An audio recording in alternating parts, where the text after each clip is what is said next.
Here at Ford Field in Detroit, Michigan for the second annual Detroit Football Classic. It's an intersectional matchup as Howard University, the Bison from the MEAC, take on the Hornets of Alabama State from the SWAC.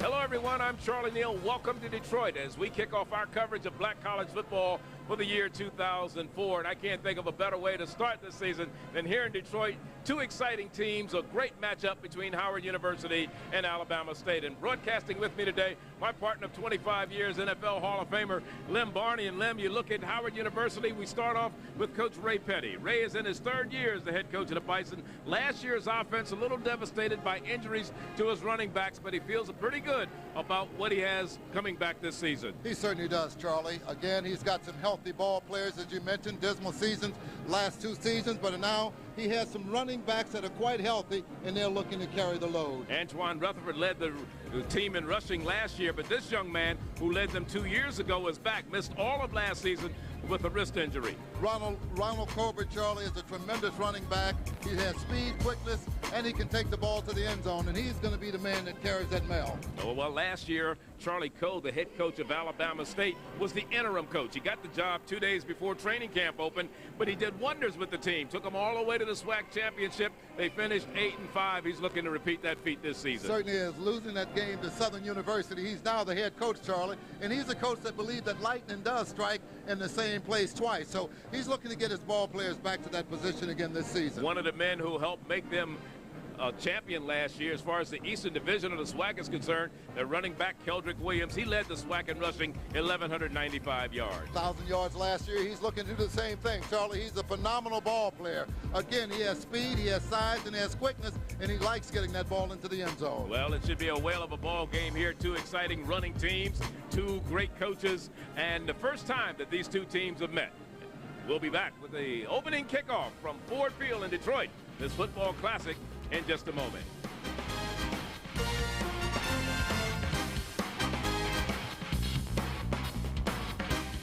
In a land where you have to be bold to get respect, a new hero emerges. The all-new 2005 Dodge Magnum, starring the 340 horsepower V8 as the Hemi. Flex its versatility on your everyday missions. Catch the action at your Dodge dealer. Dodge Magnum, now running in streets everywhere. Now you can get $1,000 bonus cash on the red-hot, all-new Dodge Magnum. But hurry, this offer ends September 30th. His vision, I gotta tell you, is right on. was groundbreaking. True than living it. You have the passion for it. His struggle, Nothing to it being black or green. It's self-destruction. legendary. I'm telling the truth, brother. You take it however you want to take it. Critics are calling badass, empowering, inspiring. Hey, girl, put some clothes on. This ain't Soul Train. From the director of New Jack City. I got everything I own on the line, but it's bigger than me. Badass, rated R.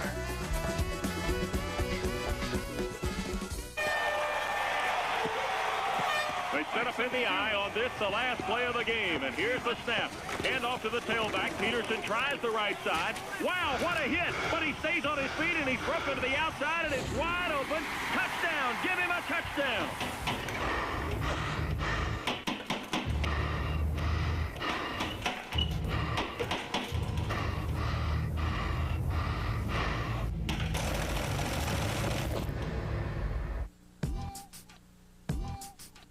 Can you see yourself in a car that truly inspires you? Can a 340 horsepower Hemi V8 reflect your power? While an electronic stability program helps keep you in control, can it create a style so boldly unconventional that you can see yourself in it? Absolutely. Introducing the totally new Chrysler 300, starting at $23,595. Chrysler, inspiration comes standard. The Detroit Classic is brought to you by Chrysler, inspiration comes standard, and by Sony, Columbia TriStar Home Entertainment and Sony Picture Classics, and by Russell Athletics.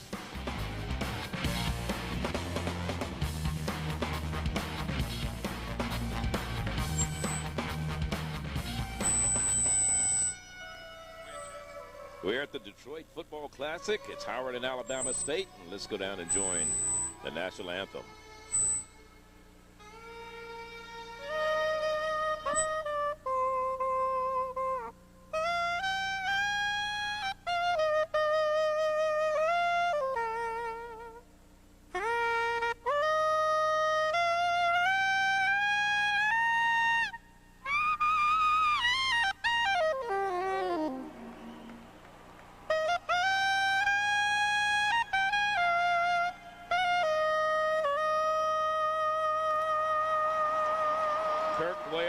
with the national anthem. Done in fine style here in Detroit. As we get ready for the second annual Detroit Football Classic. And of course, we have a third member of our broadcast team that has joined us, Mark Lassiter, down on the sideline, and he has some of the organizers of this event with him. Let's go down to Mark right now. Thanks, Charlie. I'm with Frank Taylor and Robert Porcher down on the field, two of the organizers of the Detroit Classic. I wanted to ask you, Frank, first, what was the original thought behind starting the Classic? Well, Robert and I was having dinner one evening, and we were talking about classics that happen throughout the country. And looking at Detroit, this being our home base now where we live, we said it'd be an excellent idea to bring this to the city of Detroit. It's 80% African-American population, and have the opportunity to expose young African-American to historical black colleges. So that was the thought behind it. Robert, you had a great year last year with Florida A&M and Alabama State. How do you hope to build on the success of last year's game this year? Continuing to have the community support this game and really making it a fun-filled weekend, not only with the game itself, but just the events built in around it. And when we have title sponsors like Ford coming in this year saying, you know what, we're going to give you guys 6 2005 Ford Mustangs, and all we got to do is get 6 people to come out of the stands, and if they make a 40-yard field goal, then they can take that car home and it's theirs. Then that's how you build on the event. Frank, one of the great things to see is the enthusiasm of the students from both schools enjoying the hospitality that you've been able to organize. I've been really impressed with the logistics. The schools have had escorts, police escorts from the airport. How'd you manage to put that together? Well, Robert and I wanted to make sure that the schools that played here left here with just a great impression about the entire city of Detroit and what we can do. And from that point, they go back and they talk to other colleges and universities and will make them want to play here in this great city. So we want to show them great hospitality when they come to Detroit. Well, we want to thank you both for stopping by, and hopefully you'll have a good game this afternoon. Absolutely. Charlie, back to you. All right, it's been a fantastic start. Last year they had 55,000 plus on hand here, and this year they're expecting that number, maybe even more. Temperature perfect inside the Ford Field here in Detroit. 68 degrees, no wind, but it's also great weather on the outside, Lev. It certainly is, Charlie, and I'm glad it's still August and it's not November or December, because it wouldn't be that perfect. Well, they're getting ready for the kickoff here. The respective captains for both squads have been to midfield and had the coin toss. Howard will get the opening kickoff. They are the visiting team here today. They're wearing their white jerseys. Alabama State, the home team. Alabama State played in the inaugural Detroit Football Classic a year ago, where they beat Florida A&M in Charlie Coe's debut as the head coach on the collegiate level. And Alabama State in their black and gold uniforms, gold helmets. Howard University will get the opening kickoff. Our referee today is Chuck Williams. We have a crew from the Mideastern Athletic Conference. Johnny Forte is the umpire. Theodis White, the head linesman. James Jackson, the line judge. David Jones, the field judge. Ivan Daniels, the side judge. And Greg Yett is the back judge.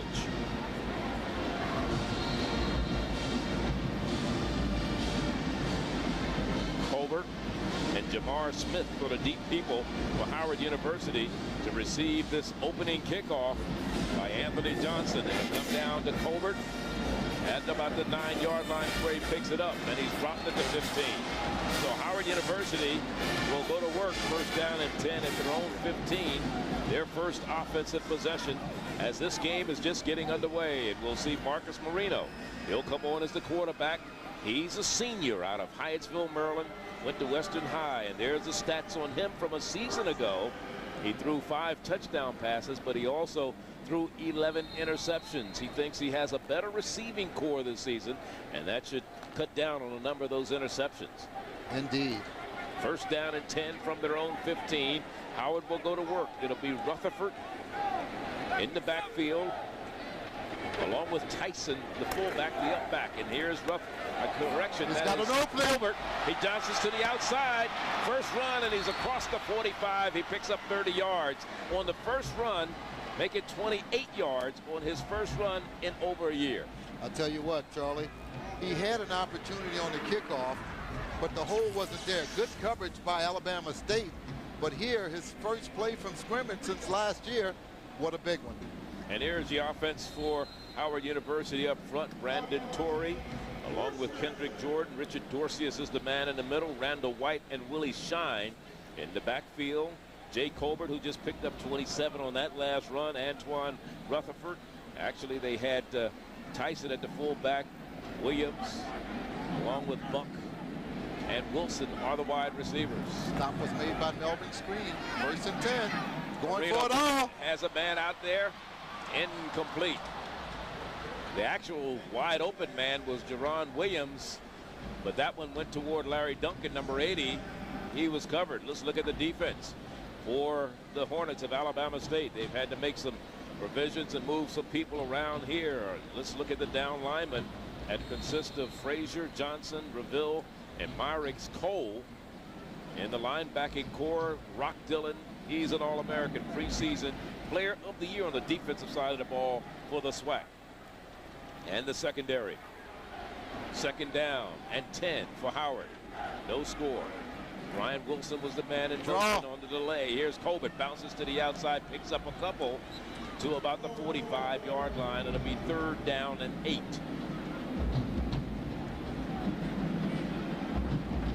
This is a team, this Howard University team, that scored 12 touchdowns on the ground a year ago and 7 in the air. They averaged only 18.9 points per contest. So they would like to get some more offensive production going for them this year. 3rd down and 8. One lone setback. 3 wide receivers to the left is Marino. Under pressure, throws it out. Little out pattern. And it's incomplete. Duncan, the intended receiver, could not get to it. Going to bring up a 4th down punting situation and a couple of new kickers on the Howard University kicking squad. And this is Noam Dror who will come in as you look at Ray Petty. Charlie, you know, look at that last call. It was a deep takeoff, as you mentioned, intended for Larry Duncan, incomplete. They only needed like 8 yards. What about a screen, a 15-yard out or something to continue to drive? Dror out of Silver Spring. Maryland, Montgomery Blair high. Left-footed kicker. Gets good foot under it. And the 15-yard penalty. Now, I guess that young man, that's Bartell, did not see the fair catch signal. And Bartell, he's a little fired up. Fair catch, and here Bartell still comes and lays a little shoulder pad on him. Bartell is back home. He's from Renaissance High School here in Detroit. Yeah. He's one of 7 Detroiters that are returning back from both the teams. Howard has. There is something for everyone at Alex City Health Club. Pilates, treadmills, the swim circuit, a total workout in 30 minutes. Treadmills, stationary bikes, stair steppers, weight machines, and free weights, tanning beds, massage chairs, personal trainers. They have it all. Work at your own pace, fast or slow. Alex City Health Club is open to you 7 days a week. And after your workout, stop by the Collegiate Deli for a healthy meal. Yes, there is something for everyone at the Alex City Health Club. Conveniently located on the CACC campus, you can be a member today. Where does litter go? Much of what is tossed on the streets and parking lots or out in the woods ends up in a creek, stream, river, or lake. And litter dumped right into a waterway isn't just unsightly, it's criminal. Litter is one of the most easily preventable kinds of water pollution. Don't turn Alabama's rivers and lakes into dumps. Put litter in its place. To learn more about efforts to protect Alabama's water, contact the Clean Water Partnership. Hi, I'm Terry Nix from the Lighthouse of Tallapoosa County, a United Way agency. The Lighthouse is a men's residential rehabilitation program that has been serving this community as well as the state of Alabama for over 30 years. When you're asked to contribute to United Way, remember that you are making a difference. Thank you very much.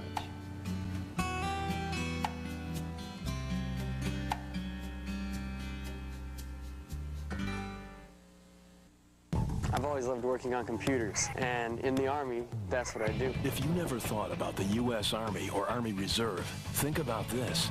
There are 212 ways for you to become a soldier and work at a job you'll love. Call for this free video to find out which job is right for you. And if you call the number on the screen right now, you'll also receive this free Army t-shirt. Discover the 212 ways you can be an army of one. As it complete to Clayton Harris out of Lanier High down in Montgomery, Alabama. He was the third leading receiver on the team. A year ago, he takes it out to about the 34-yard line, or 33. As you look at the Chrysler defense for Howard University, led by Jared Burgess, Lawrence Joseph, Jesse Hayes, and Prince Milton. Up front, the linebackers are Sanders Lockett and Norm Smith. And in the secondary, we talked about Bartell. The scouts have been all over him. They've been in the camp. As we listen to the personal foul, they hit against the defense. Defensive holding against Howard University. From that point, or a personal foul. Maybe it's a personal foul. It was a personal foul. That's the second one we've seen. Indeed. So we're talking about Bartell. The scouts have really been high on him. Number one, he's on the left corner right now. Hot spot. Yes, indeed. And they really like what they've seen in this young man. Indeed, Charlie. He's had a plethora of scouts to come down from the teams, and 49ers, Cowboys, and some other great teams in the National Football League looking at him because they are premium. Keldrick Williams getting to the outside, trying to turn the corner. Finally ridden out of bounds by Antoine Buffet, but not before he picks up great yards across midfield into Howard territory and all the way down to about the 34-yard line. Charlie, here's what helps to spring him. Bartell, who's the forced corner, were cut right there by the wide receiver, and it allowed the running back Williams to get outside for valuable yardage. First down and 10. Here it is again. Perhaps you'll see Bartell. There he is on the ground. No support, no containment. Williams outside for first down yardage. Keldrick Williams with a big run that time, giving 11-15 on the play. 15 for Keldrick Williams.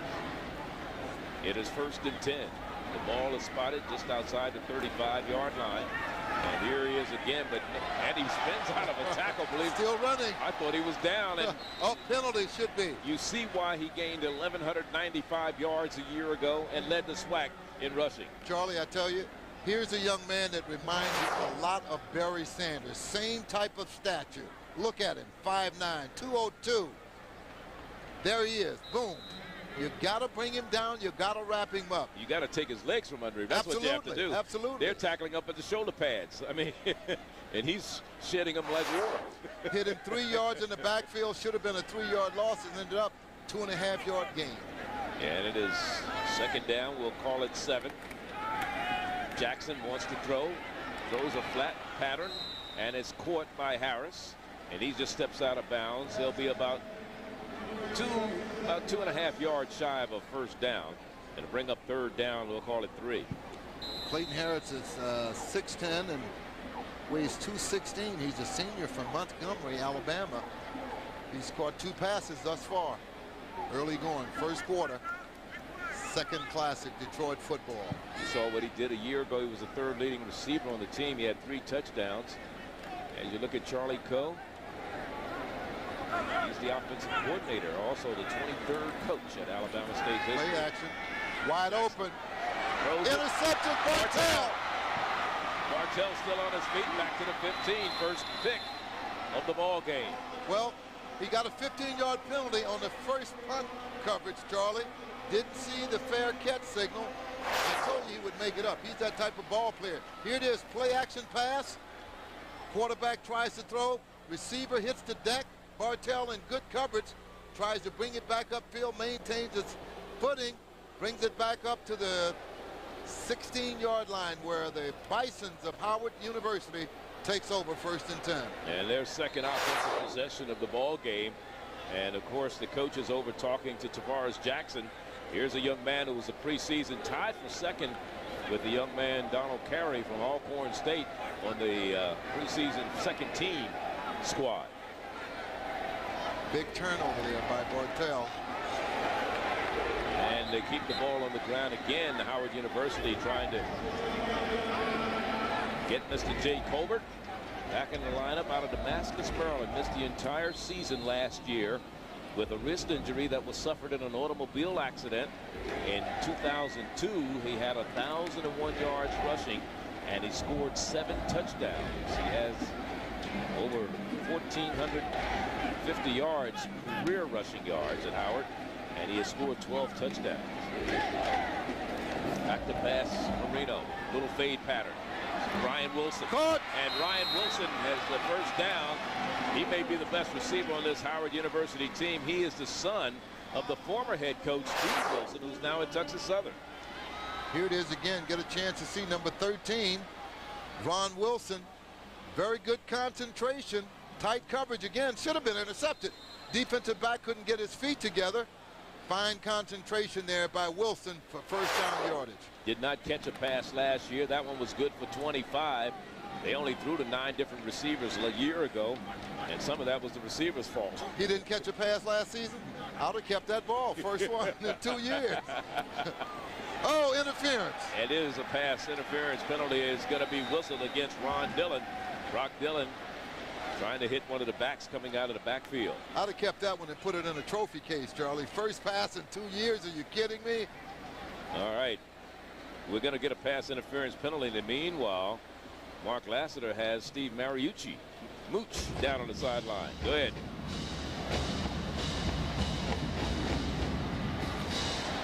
We'll be, well, I guess they're going to sort this out first. Go ahead, Mark. Charlie, can't help but be impressed with the cooperation of the Detroit Lions. Is key this year by the head coach, Steve Mariucci. Steve, this is the 2nd year in a row you've been here. Your impressions of the Detroit Football Classic. I wouldn't miss it. This is great. It's a great state for football. You got 100-some thousand in the big house. You got people just loving football here. And certainly, if it's with Robert Porcher and his group, we're certainly going to be supportive, and we love watching the game, too. Coach, we got a defensive back up in the booth that thinks he can play on this field turf. His name is Len Barney. Do you want to sign him up?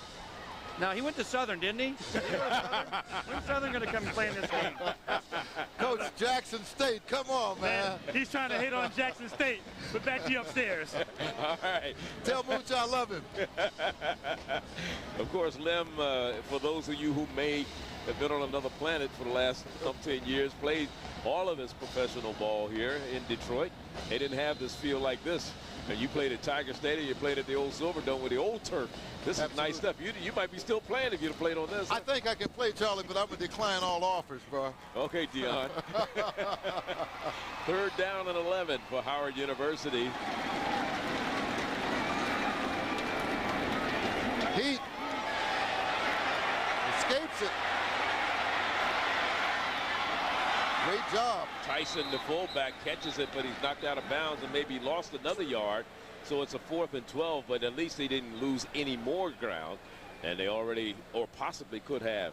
Absolutely. Because the pressure was coming. There's plenty of heat in the kitchen. You see it here. It's an all-out blitz. It's man-to-man coverage. That's Billy Gresham, 53 after he. Absolutely. Marcos Marino does a great job sprinting to his left and fires the ball back right to his fullback, number 40, Kevin Tyson. Tyson loses a couple of yards, but a great job in not losing as many as he should have. 4th down. Back to punt it. Roar once again. Heat again. And it's blocked. Picked up by Howard University. Lateral. Oh. But falling down and not being able to do anything with it for the Bison of Howard University was Philip Michelle, I believe. Number 43. Here it is. It was heat, all-out heat. Taking a little too long to get it down. There it is. He lays out. Didn't get the number. 47. Number 47. Great job here by number 47. Rock Dillon. Rock Dillon, who had the penalty on him. Good job by Rock, laying his body out, coming up with the block punt. Great field positions for the Hornets of Alabama State. 1st and 10 at the 30, inside the scoring territory. Red zone city. So great field position for the Hornets of Alabama State. They take over at the Howard 30-yard line. 1st down and 10. Keldrick Williams gets the call. Slithers through down to about the 28-yard line. Robert Dowdy, number 42, on the stop for the Bisons.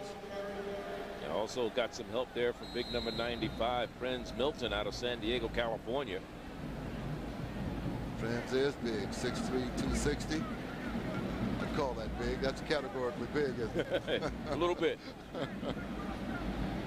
For you and I, anything over 200 pounds is big. Over 180. Tavares Jackson calling the signals. Lets it go. Has it complete in the middle of the field. To Cott. Is that Cliff Cott? No, that's number 10 on the reception for Alabama State, and that would be Lorenzo Hoffman. Yeah, stop made there by Mike Sanders. You know, they've had some devastating injuries to their wide receiving core already. Sidney James tore his ACL on Thursday on a walkthrough. Then you had Brandon Harris, who had an ACL that he tore up in practice at the beginning of spring or season practice. The left knee coming off of an ACL from his right knee from a season ago. Talking bad luck. Well, there's a timeout on the field. It's called by the Hornets of Alabama State. We'll take one. 8:19 is the time remaining. We're in the first quarter of this Detroit Football Classic, the second annual version, and there's no score between Howard and Alabama State.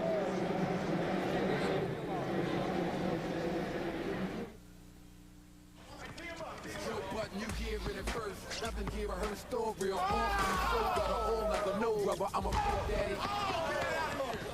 Going, man. Little man got a ball. I ain't got a debate, just not in my nature. You's a little too far, homie, got us a pleasure. Sit back, relax, hope you near a couch and the bounce is right on it for a biz to bounce. The new dual action infusion from Spalding. Air when you need it, less when you don't.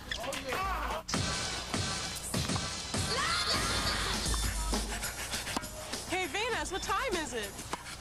Wow, it's 1:30. We gotta get out of here. Hey, your life is in your hands when you're driving. And my life is in your hands, too. You know what Daddy's always saying? Responsibility is in your own hand. You know what Mom's always telling us? Always wear your seatbelt. Tennis is a game. Life isn't. Buckle up.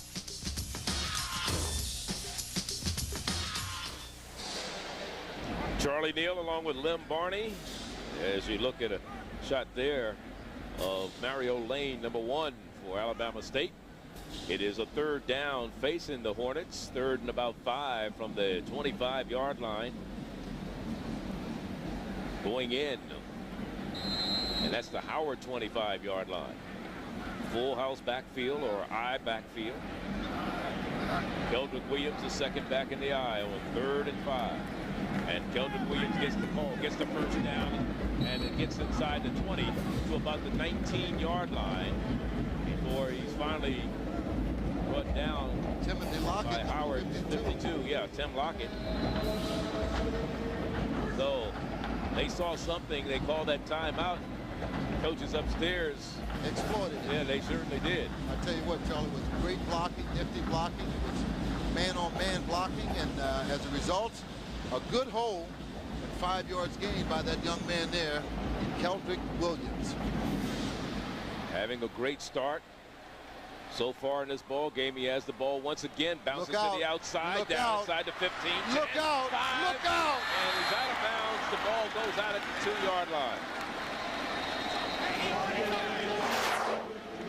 Here it is, inside handoff, zone blocking, but most of this is on his own by young Mr. Williams. Penalty flag is down, I believe, though. Might be holding, clipping below the waist.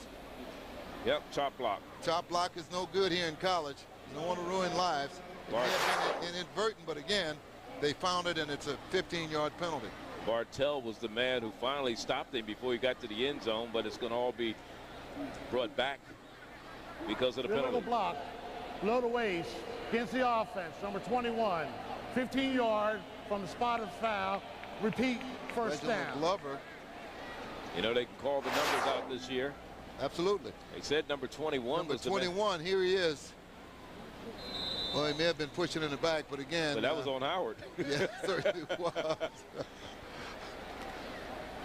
Let's try and see if we can pick it up. I'm still trying to figure it out where it occurred, unless it happened on the other side of the field, because it certainly didn't happen on the side he was running on. Not where the action was. Right. So it's 1st and 15 now. The ball at the 25. Jackson wants to throw the screen. And it's wants to throw the screen. Won't. The screen pass to Jatavius Abrams, the senior out of South Bay, Florida, who led the team in rushing 2 years ago, comes in and picks up some valuable yards with the screen and gives them a 1st and goal at the 8. Yes, indeed, Charlie. Quarterback Tavis Jackson did a great job in setting it up.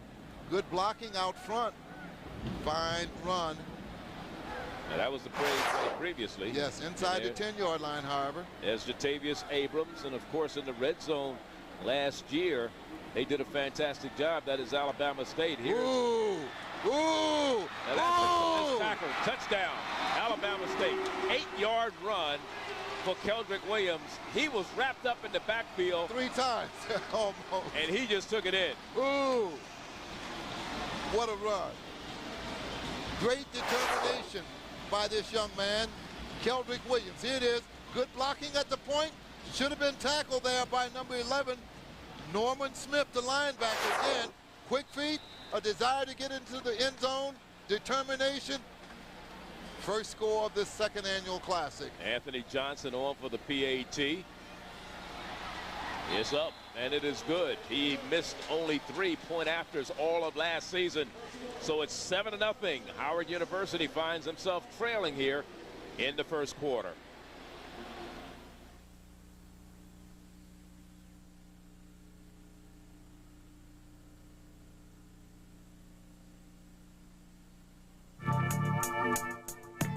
I began losing my hair about a year ago. Is it ever gonna stop? What causes it to fall out anyway? Let's say I'm ready to do something about my hair loss. What are my options? Why me? It's hard to know what to do when you start losing your hair. That's where Bosley comes in.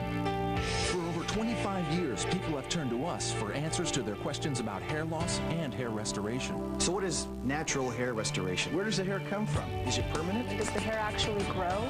To find out, just call this toll-free number. We'll send you this free video and comprehensive guidebook that give you the real facts about hair loss and the choices you have for dealing with it. Financing is available. So call now and discover how Bosley has advanced the science of natural hair restoration, how they use your own living hair to fill in the thin spots. You'll also meet people who were once losing their hair and see what they looked like then and now. But here's the big question. Do you think my barber will remember me? Learn about all your options. Call now and get the information you need to determine if hair restoration is right for you. Now's your chance to get out of debt. Take your time, Kurt. Hey, what's up, guys? Hey, Coach Moose. How you doing, man? Hey, Coach, how you doing? Charlie Neal. My pleasure, Charlie Neal. How you doing? Good.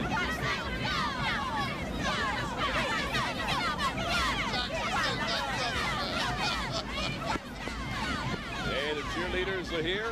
Coach Mariucci has come up to the booth to recruit Lim. He said, wait a minute. He heard Dion was back. He said, why not? I love Coach too much to come back, man.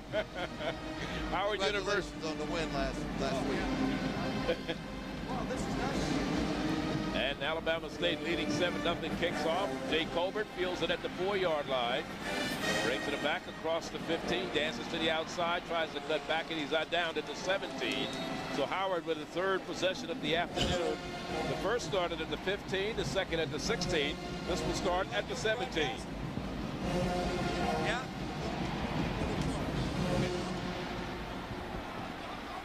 Hey, just in case you didn't know, Lim said, Coach said to Lim, just in case things don't work out this season for me in Detroit, I can always broadcast. So here's your audition, Coach. For me or for Lim? We would be a good team, though. You would be a great team, Steve. It is first down and 10 for Howard University. Tyson is the fullback. It's the up back. We have Jay Colbert as the second back in the eye, and he's going back to pass on first down. And it's incomplete.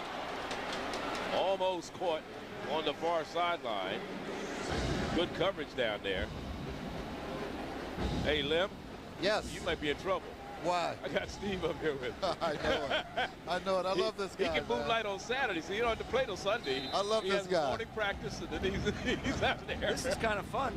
These are the best seats in the house. You got any hot dogs up here? Absolutely. We'll have them at halftime. Hey, Coach, you know what's the best part about it? What? You don't have to worry about who wins and loses. Oh, yeah. It is second down and 10. Howard University. And outside, Jamar Smith gets the first down. Jamar Smith is across the 30 to about the 34-yard line where he's run out of bounds. And here's a young man who had an ankle injury a year ago. He was one of those backs that Howard University lost to injury a year ago. And watch him pick him up and lay him down now.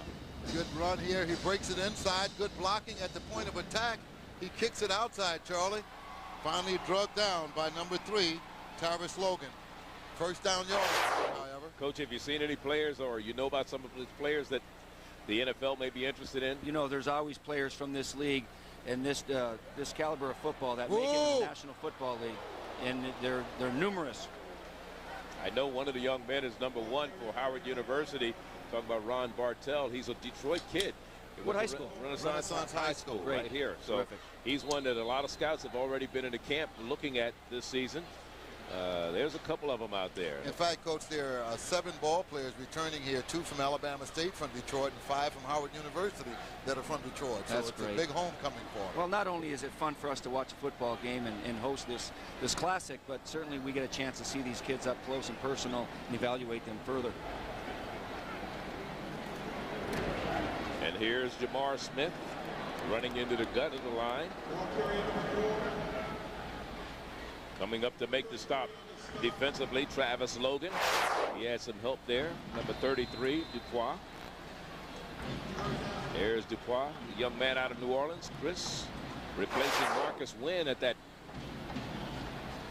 linebacker spot. One of the top tacklers from a year ago, Marcus Wynn. That was one of these people they figured they were really going to miss on the defensive side of the ball. Marcus Wynn, Jamal Fletcher, Antoine Hill, and Erland Sanders. They were 4 of their stalwarts on the defensive side of the ball a year ago. And now Howard wants to call a timeout with 5:26 to go.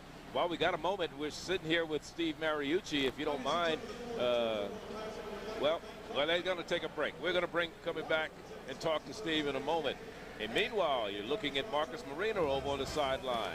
5:26 to go, first quarter.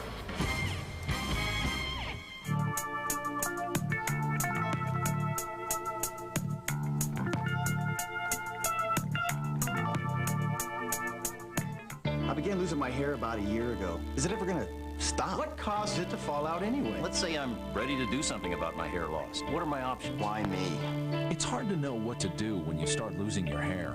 That's where Bosley comes in. For over 25 years, people have turned to us for answers to their questions about hair loss and hair restoration. So what is natural hair restoration? Where does the hair come from? Is it permanent? Does the hair actually grow? To find out, just call this toll-free number. We'll send you this free video and comprehensive guidebook that give you the real facts about hair loss and the choices you have for dealing with it. Financing is available. So call now and discover how Bosley has advanced the science of natural hair restoration, how they use your own living hair to fill in the thin spots. You'll also meet people who were once losing their hair and see what they looked like then and now. But here's the big question. Do you think my barber will remember me? Learn about all your options. Call now and get the information you need to determine if hair restoration is right for you. Now's your chance to get out of debt and get cash back just for paying your bills on time. Cambridge Credit Counseling has paid over $6 million to qualified clients through its Good Payer program. We've gotten 3 checks so far, one for $230, another for $135. And the last one was $150, just for paying on time every month. Cambridge Credit Counseling is a non-profit service that work with you and your creditors to reduce your monthly payments. It's a fresh start. Imagine if you could reduce the interest rate on your credit cards and get your unsecured debt paid off a lot quicker. Before, it would have taken me 15 to 20 years to get out of debt. Now I'll be debt-free in less than 5 years. My monthly payments were overwhelming. Now I have payments that are easily manageable. A phone call, a couple of faxes, and we were done. Give Cambridge Credit Counseling a call. Find out how good it feels to be debt-free. Get cash back just for paying your bills on time with Cambridge Credit Counseling, where getting out of debt has never been so rewarding. And we've got a new group of free agents and rookies that have been very encouraging and very exciting to watch. So it's going to be an exciting year for us. You feel you plugged the gap, whatever your needs were from a year ago? You know, when you try to identify your needs, they're numerous, and I think we've filled most or many of those needs.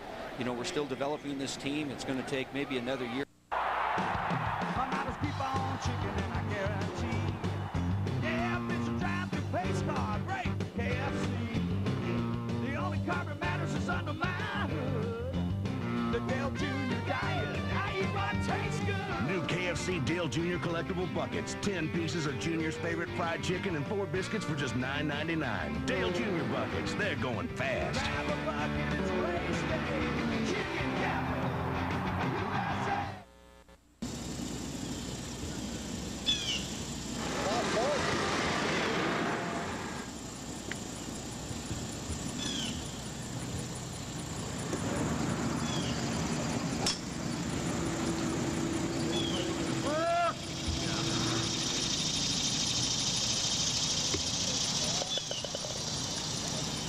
Lake Wynn's Golf Course, just off Highway 280 on County Road 40. Come play around with us today. More than a hospice. Faith Home Care Hospice.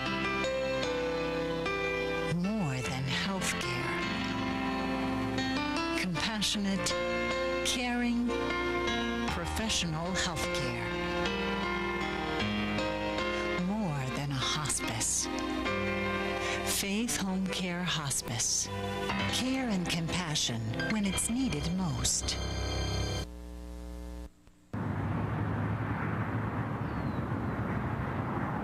On September 11th, terrorists tried to change America forever.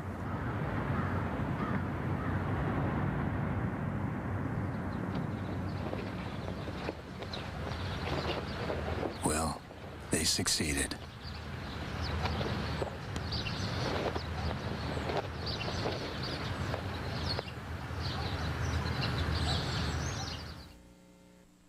Lineman too. Well, you had it coming from the umpire. That was one of the things that made me look at it. If it's dead ball, prior to the snap, false start. Yeah. Number So 68, off now. Yes. 5-yard penalty. It remains Decision has fourth been down. made. I like that, though. Fourth down on your own territory. Go for it. What the heck? Absolutely. Absolutely. Yep. Just hope your defense holds. If you miss. So for the third time this afternoon, Noam Dror will punt it away for the Bison of Howard University. The ball spotted all the way back to the 39-yard line. Here's a caper for left-footed punters, particularly for punt returners. You got to know that this left-footed punter has a reverse spiral. The ball comes back from you, so you got to really keep your eyes on it. You got to have great eye-and-hand coordination here. One of the most difficult things to do in football is to catch punts and return punts. Remember, the last one was blocked. Briggs. This one goes out of bounds inside the 25-yard line, so it'll be spotted. Let's see where they're going to spot it. Right at about the 21-yard line. So Alabama State leading 7-0. Gets the ball for the third time on the offensive side of the ball. Charles Coe, who coached, ironically, when you talk about coaching and people coming together, Alvin Harper is the receivers coach over on the Howard University sideline. Charles Coe coached him when he was assistant coach at Tennessee. Indeed. Now they're coaching against each other. Charles Coe and I coached together at the University of Louisville. That's right. So, I mean, 1983-84, when we had less gray hair. That's right. But both of you guys still look great. Still look great, Coach. He's done well for himself. He certainly did. He took over a program last year that was in turmoil, as you may know, Steve. And he got the job 2 days before training camp was supposed to start. Took them all the way to the SWAC championship. Finished 8-5. In fact, he was the interim coach all last year. When they got to the SWAC championship, I said to the president, Dr. Lee, I said, when are you going to take interim off his name and make put head on? Yes. Put head on. And it took a while for that to get done, but they finally have done it. They made a good decision. Absolutely.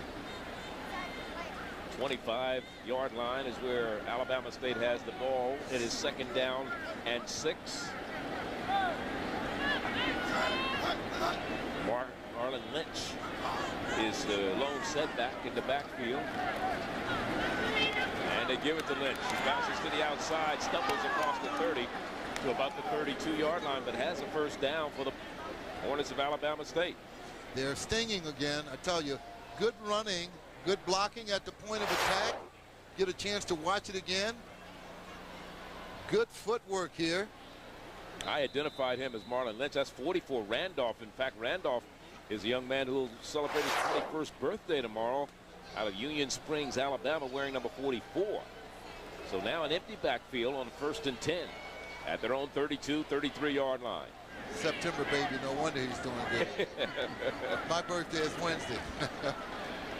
Good hit. Abrams, there he is, there's Coach. Bartell that came up.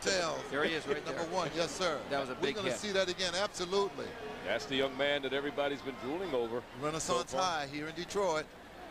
A lot of good football players from this state. Ron Bartell, that's what he did a year ago. Had a sack. Transferred. He started his career actually at Central Michigan University before matriculating over to Howard University. Yes, he was a Chippewa at one time.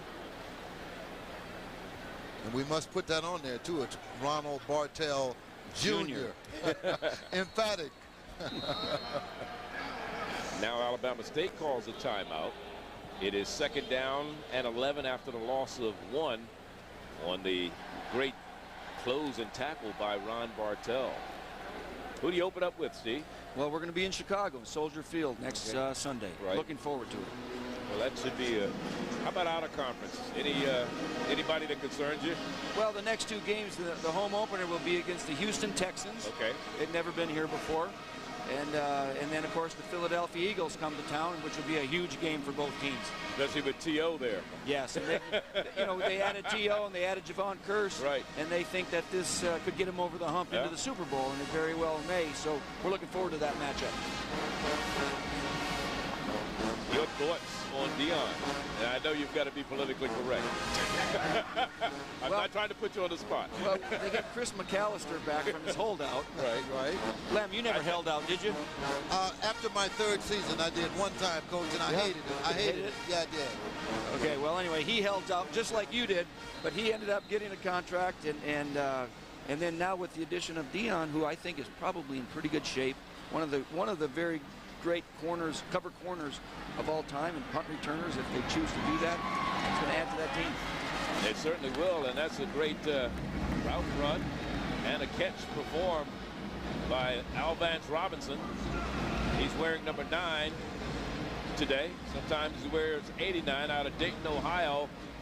He only had 1 catch a year ago, and he makes a big catch for 1st down across midfield to Howard territory to the 49-yard line. Great job by the offensive line giving Jackson protection. It was a long pattern, not a whole lot of pass rush, and he found the open receiver for big 1st down yardage at the 49-yard line of the Bisons of Howard University.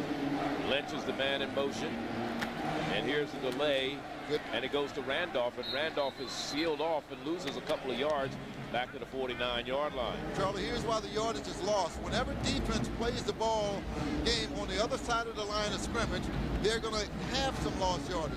Good force, good field, and good charge there by the defensive line.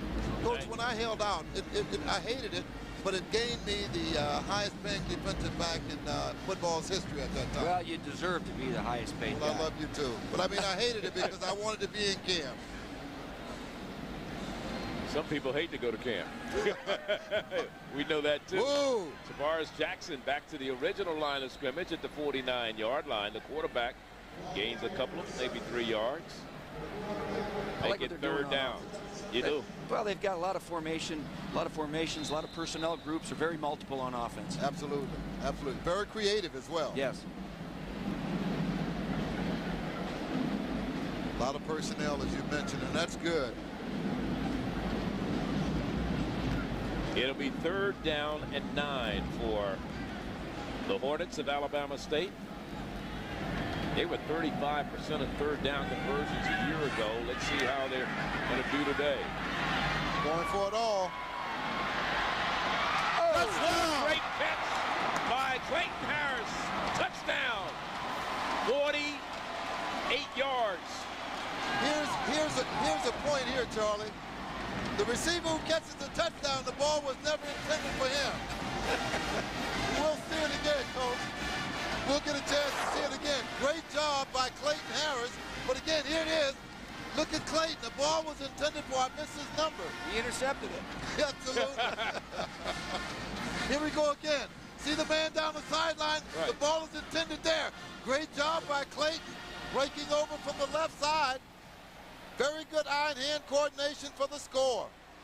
Clayton Harris just stole that ball. You don't usually see 2 receivers together in the same place, but it was a broken play. It was a scramble, so they're just working to get open. It was a very heads-up play. Absolutely. Alvance Robinson, I believe, was the other player that was intended for. Clayton Harris just came off across and just picked it off. Tavares Jackson, great arm on the run. Yeah, they get a little too much celebration in the end zone. Unsportsmanlike conduct. So on for the point after is Anthony Johnson. As you look at Tavares Jackson, a young man who threw 18 touchdown passes a year ago, has thrown his first of the 2004 season. Anthony Johnson has already hit a PAT today. Missed 3 only a year ago, trying for his second straight to give his team a 14-0 lead. It is good. And with 33 seconds remaining here in the first quarter, it's 14-0 Alabama State over Howard University. Now let's look at our Russell student athlete of the game. Ray Petty not happy right now, but for Howard University, it's Marcus Marino, the quarterback, who has a 3.4 grade point average in fashion design. Also has been working with the U.S. Customs as an intern. And when he graduates, he already has been guaranteed a job with them if his football career goes no further. On the other side, for Alabama State, the student athlete is Clayton Harris, number 87. He's a senior out of Montgomery, Alabama, from Lanier High with a 3.3 grade point average in physical education. So congratulations to both of those Russell Student Athlete Award winners.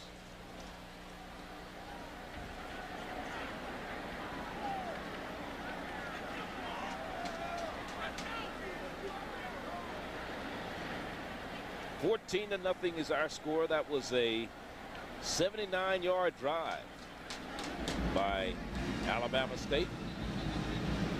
7 plays, used 3:46 off the clock.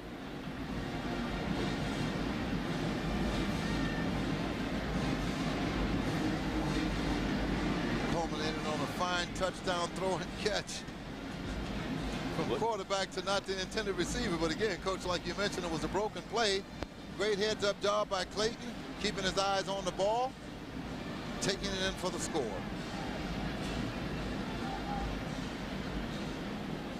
You know, Howard University has a young man who was an Olympic hurdler, tried out for the Olympics as a wide receiver. They may see him in the game before this one's all over. He's a senior, David Oliver. Actually, this is the first year he's actually played football since high school, but he felt, you know, he didn't make the Olympics. He would come out and contribute football. He can play, and he can fly. The field position should be gained here. Here's Colbert. Sidesteps a couple of people and is down at the 41-42 line. Good special teams play. Great special teams play by the Hornets of Alabama State. Number 46, John Hogan, 5'8" linebacker. Big heart, though. Big heart. So Alabama State has scored twice, once after blocking a punt. They converted, went 30 yards. And then they just drove 76 on that last one and put it in the end zone. Howard University still trailing 14-0 as we come down to the end of the first quarter. It's got to be a run. Rutherford with the ball. He was the leading rusher on this team a year ago. He was actually came into the season a year ago, Lim, as the number 4 running back on the depth chart. Colbert got hurt with a wrist injury. Keon Coleman went down with a broken leg. Jamar Smith had an ankle injury, and he got the job by default and wound up leading the conference in average yards per game. He was the second leading rusher in the conference, but in terms of yards per game, he led the conference. I tell you, I call that a run because Jonathan Howard, who weighs big weight, and then number 88, who has big weight, was on the same side, but they didn't block anybody. And that's going to be the end of the first quarter here in Detroit. Ford Field is where we are for the Detroit Football Classic.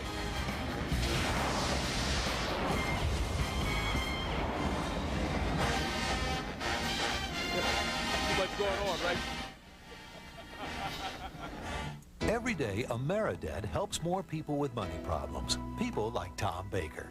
My credit card debt was outrageous. Then I called AmeriDebt. They contacted my creditors and got my payments almost cut in half. Now I have only one small monthly bill. AmeriDebt is a nonprofit organization that offers free consultations to consumers seeking to eliminate their debt. People like the Shaws. Every month I pay our credit card bills, but the balances never seem to get smaller. AmeriDebt got our interest rates reduced, and now the balances are dropping dramatically. And what's even more amazing is our payments are less than before.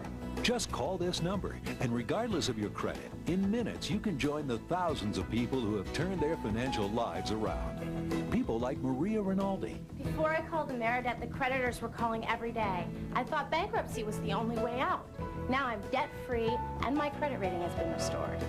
Call 1-800-385-8822. AmeriDebt, helping America get out of debt. Right here at Ford Field in Detroit for the Detroit Football Classic. Charlie Neal along with Lynn Barney. We'd like to thank Steve Mariucci for stopping by and spending some time with us. Good luck to you, Coach, the rest of the season. Okay. And we're, okay, take care. All the coaching staff from the Detroit Lions up here visiting with Lim and myself. Had a good time with Steve. He enjoyed it, didn't he? Absolutely. What a great guy. He's a good guy, isn't he? Yes, he is. He does a great deal of work in the community as well. Right now they have some fans out there trying to kick a field goal for a car, to win a car. Yeah, we haven't seen anybody. It's a 30-yarder right now. Actually, it's about 40 yards. If he kicks it from the 30, it's a 40-yard field goal, but unfortunately nobody's done anything with it. I haven't seen a field goal to go beyond 5 yards beyond where it's been kicked. But there's one that went up in the air. At least he got it down to the 5. Now they can get off the field so we can resume the game, right? That's right.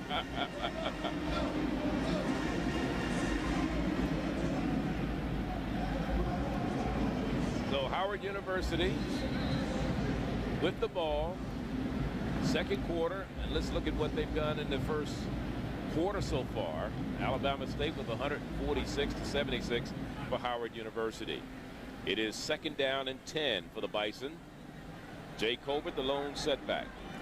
Colbert has the handoff, dances to the outside, bounces down, and is finally brought down at about the 38-39 yard line. One of the first men to hit him was Travis Logan, number 3 there, transfer from Ohio University out of Dayton, Ohio. He's a redshirt senior, strong safety. Along with help from number 53, Billy Gresham. Good double team tackle there. Gresham, the middle linebacker out of Montgomery, Alabama, actually, the near high. It is third down for the Bison. 3rd and 10. They are 0 for 3 on third down conversions in the game so far. Marino back to pass. Steps up in the pocket, has a little room. Now throws it down there. Wide open. Has Wide the open. receiver there. Wide open. And it is caught for a first down by Jerron Williams, the sophomore from Coral Reef High in Miami, Florida. Get a chance to see it again. Good job here by number 81, Jerron Williams. Good job, good pattern. Loses the defensive back who's covering, Travis Logan. Good eye-and-hand coordination. Good heave here. Watch. Good escape. Heaves it up. Marcos Marino. Good throw and catch combination for first down yardage in scoring territory at the 13-yard line, first and 10. 45 yards on the catch and the pass. Here's Colbert, dances to the outside. Look flag out. is down. Holding. He's in the end zone, but we're going to bring this one back, I believe. There's a flag down. 68. I bet it's 68 holding offensively. Let's listen to our referee, Chuck Williams. Dominique Richardson. Offside. Offsides against the defense. Against the defense. That penalty's declined. So that's declined. So Howard gets on the board on the 13-yard run by Jay Colbert. Good job here. You see why I'm not wearing a striped jersey now, because I had number 68, Dominique Roberts, holding. Good job. Here it is again. Good blocking at the point of attack. He's in the end zone. Yes. And for the first collegiate PAT, it hits the upright. The young man from DeBoer's High in Detroit, Justin Brantley.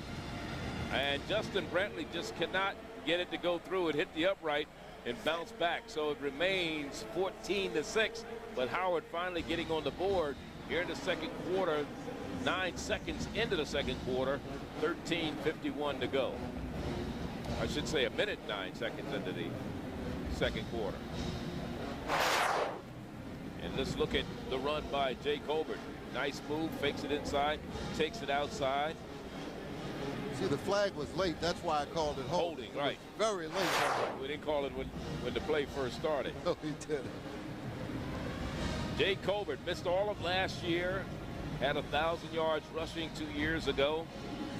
And again, comes back into the fold and makes his presence felt immediately. He's not only a great running back, but he's an inspirational leader of this team. One of the co-captains on offense. Certainly is, Charlie. He's spirit leader.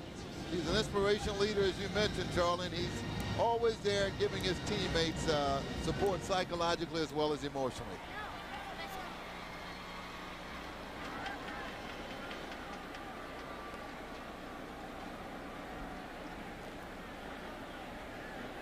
Four-play, 59-yard drive. Minute 36 off the clock for the Bison of Howard University. And the big 45-yard pass play from Marino down to Jerron Williams that set up the touchdown run by Jay Colbert. Now Howard kicking off. Good kick all the way back to the goal line. Coming out with it. And up the sideline, and finally stepping out of bounds is Desmond Foster, sophomore out of Lithonia, Georgia, who averaged 24 yards per kickoff return a year ago, and that was a pretty good return. He brings that one all the way back out to about the 28-yard line. So that was about a 28, 29-yard return. Absolutely, and it was a great punt, great kickoff return by Justin Brantley. Good job, good blocking at the point of attack on the kickoff return. So many people misunderstand the kicking game, but it's the biggest part of winning and losing. The ball is kicked more than it's done anything. From the shotgun this time, Tavares Jackson is going to operate with Randolph the back beside him. And he hands off to Randolph. Randolph dropped in the backfield. Not much running room there. Slammer as he's down. hit right away by Jared Burgess, along with big number 95, Prince Milton, the defensive end.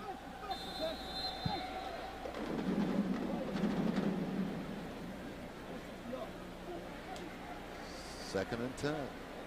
Good penetration here defensively by Prince to make the stop. A few inches behind the line of scrimmage. We will still call it second and 10. In the second quarter, Jackson stands in there, a little heat. Now lets a little floater go, throws it away and out of bounds. Throws it into the stands. We almost had a chance to catch that one. Oh, yeah. So in the passing department right now, Tavares Jackson 7 of 9. Of course, he's thrown an interception, 101 yards, a touchdown, and Marino 3 of 7, 68 yards. Good fans game thus far. 13 minutes and 2 seconds remaining in this the second quarter. Everyone's awaiting the bands, the battle of the bands. Oh yeah, a lot of the people, band. A lot of people outside. The place will be packed with halftime jumps. Incomplete. Defending was Bethea, and the intended receiver was Reggie Glover, number 21, to bring up a fourth down. Reggie was the second leading receiver on this team a year ago. Bring in Mike Bryson to do the punting. Nice heat initially. Hurried him a little bit as he throws one behind the intended receiver, as Charlie mentioned. Number 21, Reginald Glover. Fourth down punting situation. Should be good field position here for the Bisons. This is the first punt today for Alabama State. And for Mike Bryson, a senior, who comes over and replaces Jason Brothwell, who was the kicker a year ago. And Colburn bounces on it. There's a timeout on the field. 12:49, the time remaining. We're in the second quarter, and we have a 14-6 ball game. Alabama State up by 8.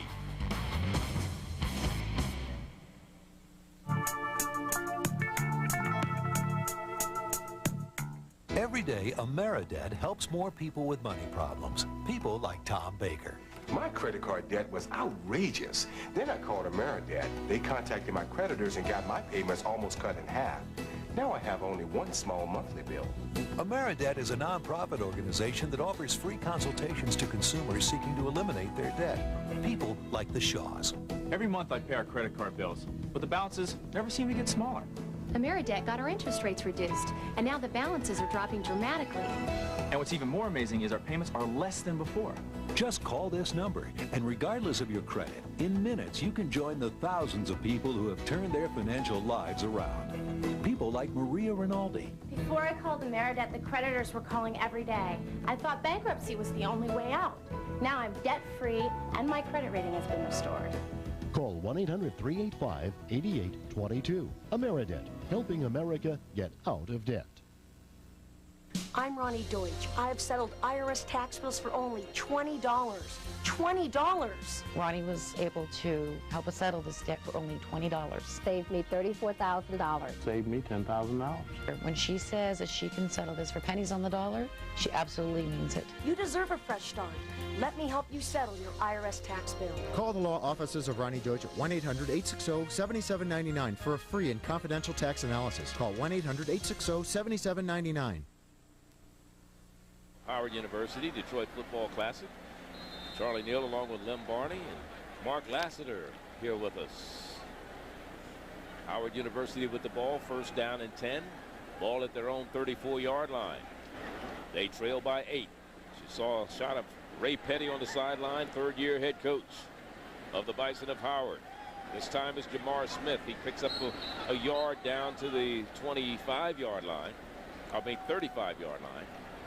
Maybe 2 yards across to the 36, actually. Jamar Smith, a young man, again, out of Orlando, Florida. West Point Academy, second leading rusher on the team last year. Had an ankle injury, but did come back. Let's go down to Mark Lassiter. Mark? Charlie, last year, Charles Coe came in. Alabama State had a lot of adversity. They came in last night, not until 9 p.m., and like last year against Florida A&M, they're up with the lead. So this team seems to thrive on the tough times. They certainly do thrive on the tough times. They were supposed to land here in Detroit sometime early yesterday before noon. Practice in the afternoon. They didn't even get here until 9 o'clock last night. They had a late dinner, and they, like you said, they always strive to seem to do well in the face of adversity. And one of the other things we talked about was that Charles Coe got the job 2 days before training camp started. Then in mid-season, he had open heart surgery, and they still managed to win the Eastern Division. Too big. Running for his life. Right. The receiver cut off the pattern. Probably smartly, too. Absolutely. Third down. Third and about 7. Make that fourth down. Fourth and about 7. So Howard University will punt it away for the 5th time today. Freshman punter Dror has been busy. Had one block. He did have one block and led to a touchdown. Indeed. Good snap. Gets this one off. Returnable. It'll be returnable. And as Steve Briggs trying to bring it back, but not far. It's returnable, but not far. It gets to the 29, and that's where Alabama State will go to work. Let's look at our summary of this game, sponsored by Chrysler. Williams from Alabama State, 5 rushes, 35 yards. That's Keldrick Williams. Alabama State blocked a punt that led to a touchdown for them. Total yards for Howard, 138 yards. Alabama State, 146. And, of course, that last, the reason that these yards have been accumulated by Howard University was that last drive in which they scored. They had that. Jimmy Temple invites you to come see how Triple T is growing and changing. If you're looking for a Western wear, come on in and see what we have to offer. Boots for men, women, and children by Boulay, Georgia, and Chippewa. Western jeans by Wrangler. Lady shirts by Texas Cotton, Wrangler, and Flying R. Tack by Circle Y and Ozark Leather. And those good-looking buckles by Montana Silversmith. So you see, we're not just a feed, seed, and fertilizer store. We're Triple T, located on Cherokee Road in Alexander City. Touch of a gentle breeze blows against my face, bringing back memories of days gone by. I must admit that the most emotional time in my life was the death of my dad. But you know, the staff at Radney Funeral Home helped guide our family through it all. They helped make a very emotional period in our lives less stressful and helped us make decisions based on our wishes and those we knew Dad would have had. Radney Funeral Home, community-based people helping community people when they need help the most. Tomatoes keep on chicken, and I guarantee. Yeah, bitch, drive the pace car, break KFC. The only car that matters is under my hood. The Dale Jr. diet, must-see Dale Jr. collectible buckets. 10 pieces of Junior's favorite fried chicken and 4 biscuits for just $9.99. Dale Jr. buckets, they're going fast.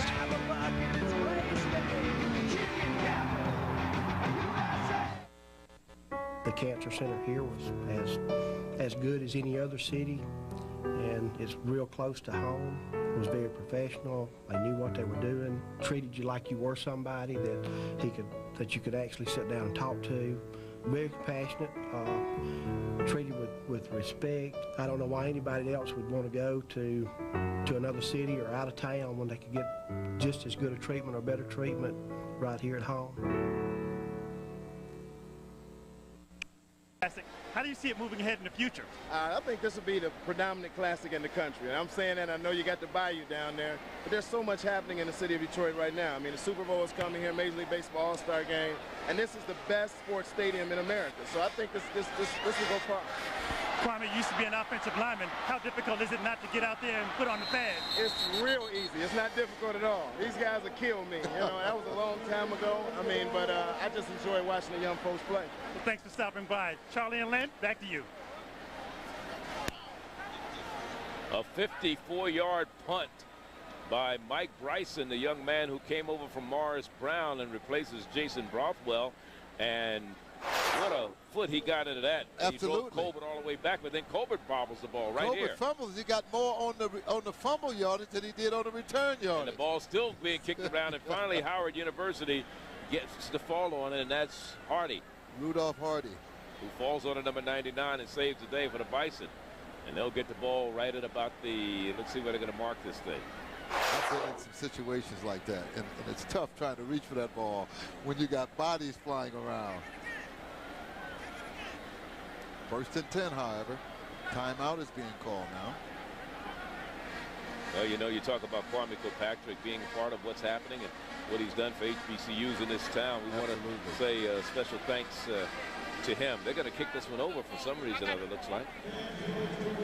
But anyway, we were talking about Kwame and his support. He's a FAMU man, and like you said, Alabama State came in and got his alma mater last year. Absolutely, yeah. He said he had his rear end kicked, and they really did, Charlie. You and I were doing a game. We weren't able to be here for the Classic, but you know, he and Robert Porcher, who spearheaded this Detroit Football Classic, played against each other when Robert was at South Carolina State, the Bulldogs, and the mayor was down at FAMU as a Rattler. So they still battling, huh? Absolutely. Absolutely. Absolutely. It was a false start, illegal procedure against Alabama State, so they're going to have them punt it once again. Hopefully Howard is feeling they can get better field position. Let's see if Bryson can repeat. No. This one's not going to be as long. This one may not even get down the field. Cover man. Did it touch a Howard player? No, it didn't. He tried to. It was a bad move, but again, I think they came up with the ball. So they don't really gain in terms of any yardage after that play. And there's a timeout on the field. 9:31 is the time remaining here. We're in Detroit. HBCU football. Howard, MEAC against Alabama State from the SWAC.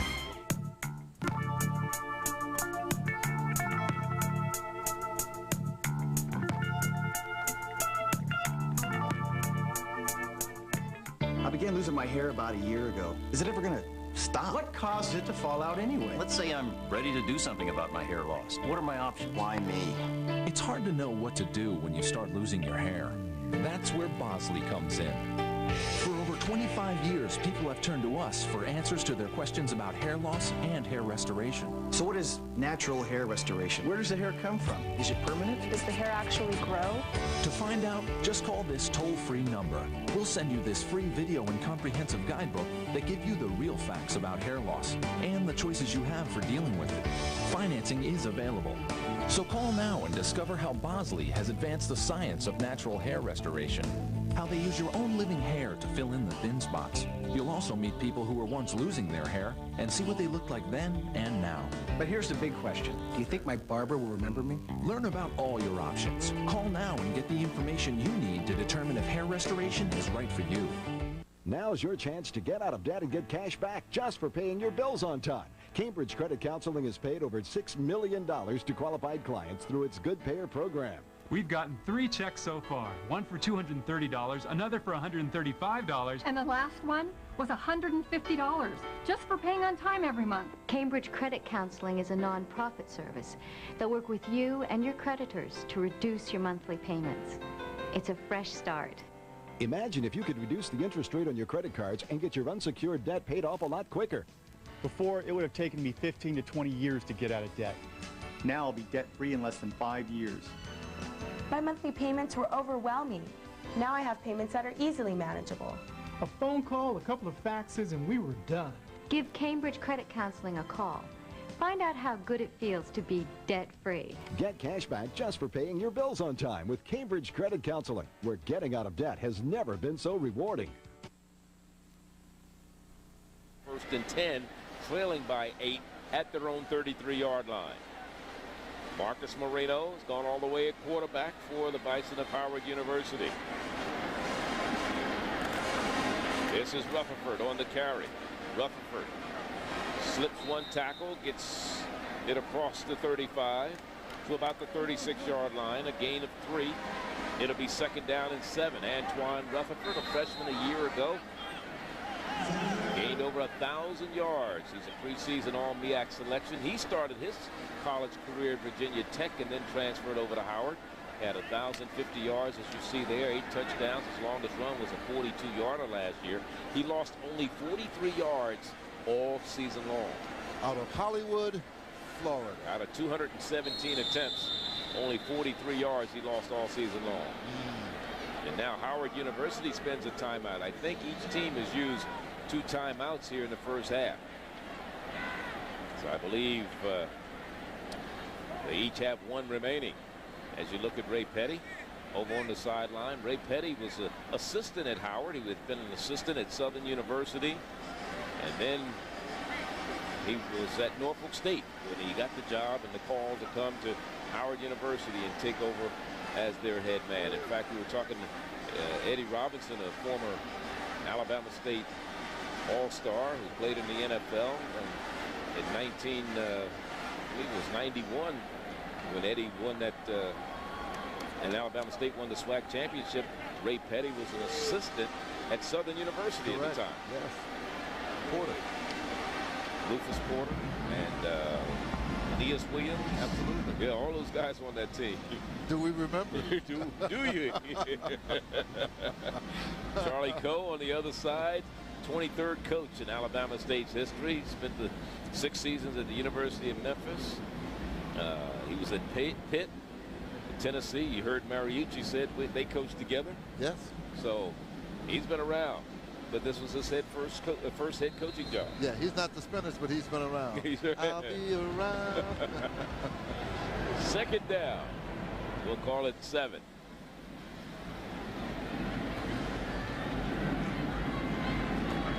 Play action. Marino standing in there, throws it long. Too short. That's interference. Yes. 3 flags. Stripped it. It came from everywhere. That was a rape job. They were trying to get it to Jerron Williams, who had the big catch earlier in the game. Melvin Screen almost takes his jersey off, starting with his pants. Here it is. It's a bad throw. It's not enough, but here we go. Melvin Screen, make sure he didn't get behind him. Yeah, well, you're not going to catch it. That's right. I'll give you a 1st and 10 here, but you're not going to score. Good job. Pass interference. Number 18, defense. 15 yards from the line of scrimmage, automatic, yeah, 1st down. It's not like in the league at the point of the attack. Right, of the infraction, yeah. Right, it's only 15 yards from the line of scrimmage, so you don't have anything to lose by you tackle a man. Take your shoes off. Take his socks off. Take the tape job off, but just don't let him score. Alabama State 5th penalty on them today, 46 yards in penalties. And that's something that coaches really can't stand.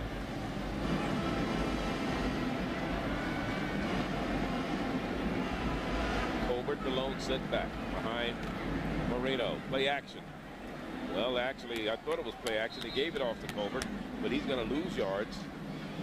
They've read that very well defensively. One of the things when you talk to Tony Pierce, the defensive coordinator for Alabama State, who came out of Wake, is they do a lot of things to confuse the offense. They'll sometimes bring in 5 DBs and 3 down linemen. They'll move on the snap of the ball. A lot of teams, when they come out of the huddle, they'll look at the defense and they figure out where you're going to line up, and that will dictate what they call.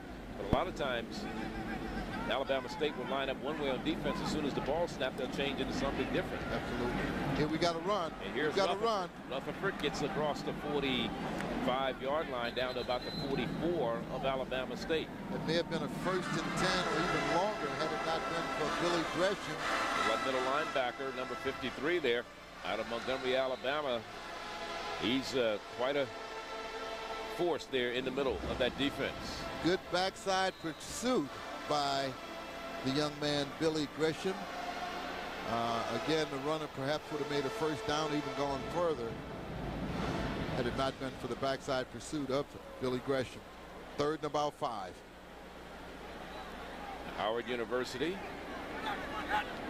only 1 of 5 in 3rd down conversions today. That's Ryan Wilson trying to get outside, and he's going to lose yards, and it's going to bring up a 4th down on the flanker screen. Defending down there, Dupois, out of New Orleans, number 33, from Reed High. Chris Dupois. Out of New Orleans, little French. Yes. In that name. Quite French.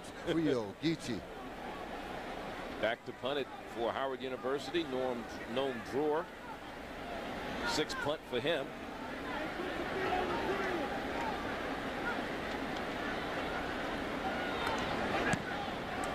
Little pooch punt. Trying to get it to go out of bounds, and they may get the job done. Good pooch down at about the 6-yard line. Good job by the freshman out of Silver Spring, Maryland. Went to Montgomery Blair High, and he comes in and does the job, and then we have a penalty flag. Let's see what this is all about. First game for the officials this year. They're flag happy too. Legal formation, watch. I'll bet you. Illegal formation. I knew it. It's a kicking team, not enough men on the line. 5-yard penalty. That's a penalty we've seen called a lot yes. in the NFL so far this year. As well as in collegiate ball. We've seen a lot of that call, and you have to have that 7 men on the line of scrimmage. You must have. And they didn't have enough. And that was a great punt by Drewer, so he's going to have to do it once again. So it's a 5-yard penalty.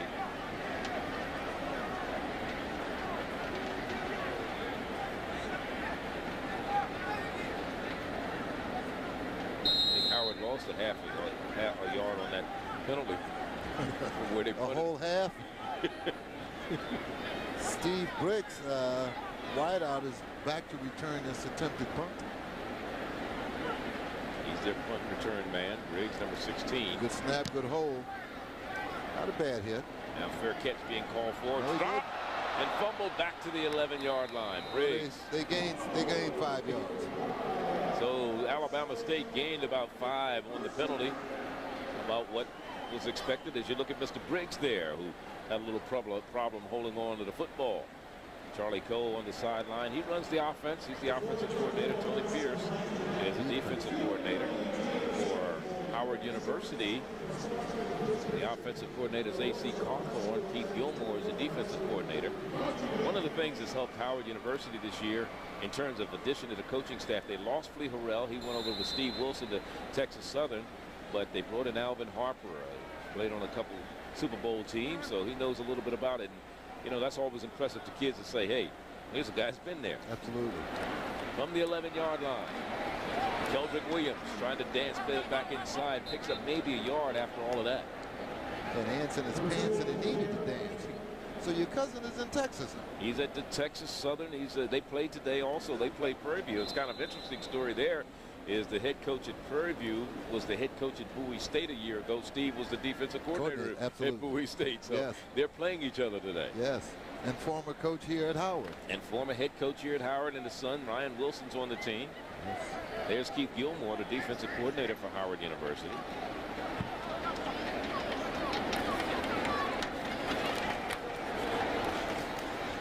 Now to about the 17-yard line. You know, you talk about new coaches and people moving from one place to another. Charlie, you get a chance to look at Keldrick Williams again. You've got to bring him down. He is defiant. He has what's called perseverance and stick-to-itiveness. Unless you bring his feet off the ground and put his back on the ground, he's going to keep running. Right. Delaware State, the only school in the MEAC that has a new head coach. The SWAC has 4 new head coaches as far as schools are concerned. Mo Forte is at Arkansas Pine Bluff. Talking about Steve Wilson at Texas Southern, Melvin Spears at Grambling, and Henry Frazier at Prairie View. Here's a pass over the middle for a first down for the Hornets of Alabama State. And that is Clayton Harris. He's had a couple big catches today. One for a touchdown. He stole the ball, didn't he? Yes, he did. Yes, he did. I mean, you talk about Al Mundy, it takes a thief, because that's what he did. He stole one.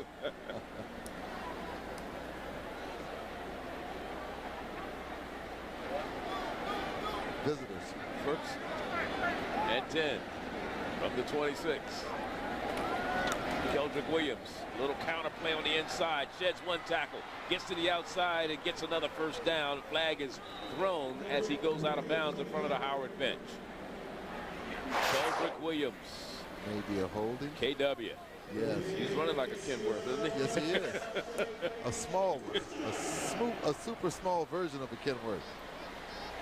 Here it is from another angle. Speed, finesse, strength, and quickness. That might have been a late hit out of bounds. Okay.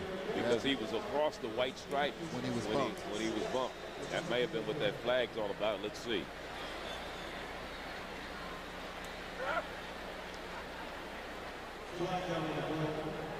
Here it is. They waved it off. No flag. First down we'll take, though. But it is a first down for the Hornets of Alabama State. Flag is waved off. So they're a little flag happy too, first game of the season. Yeah. So far there's been 9 penalties in the ball game for 86 yards between the two teams. Sometimes you don't feel like you're doing anything, you throw the flag. Just to get some attention out. Here's the quarterback trapped in the backfield and still manages to pick up about 3 yards on the play. Tavares Jackson using his quick feet to try to get moving. Finally brought down by Tansel. He also had some help there for number 91. That's Tariq Amin. 260 out of Richmond, Virginia. Second down, 7. Pass. Third down. Good job, though. I'm just saying, Clayton it's Harris. third down. They're doing it methodically, Charlie. Good quick hitch. Here it is. 2-step drop. Boom. His favorite receiver, number 87, Clayton. Boom. Third down. About 2. Got a timeout here, or assisting one of the ball players off the field. Number 85, yes. David 95. Oliver. That's 95. Prince Milton, the defensive end. Yes. So on third down, we'll call it 2. 9 of 13, 1 touchdown, 1 interception, 115 yards. Quite an efficient first half so far. Guess who? Keldrick Williams, and he has the first down. They're going to give it to him even if he doesn't. He looked good going to the crowd. Yes. You look marvelous. He looks marvelous. He really does. I mean, he's a terrific back. I mean, he's got a lot of Barry Sanders. Watch this. Small in stature, big quickness, big speed, and good strength. And he does have strength. Knows for that tape as well. First down yardage gain. So it's 1st and 10 for Alabama State. Third down conversions. Alabama State has done a great job today. They're 4 of 7, so they're over the 50% mark in third down conversions. And the pass.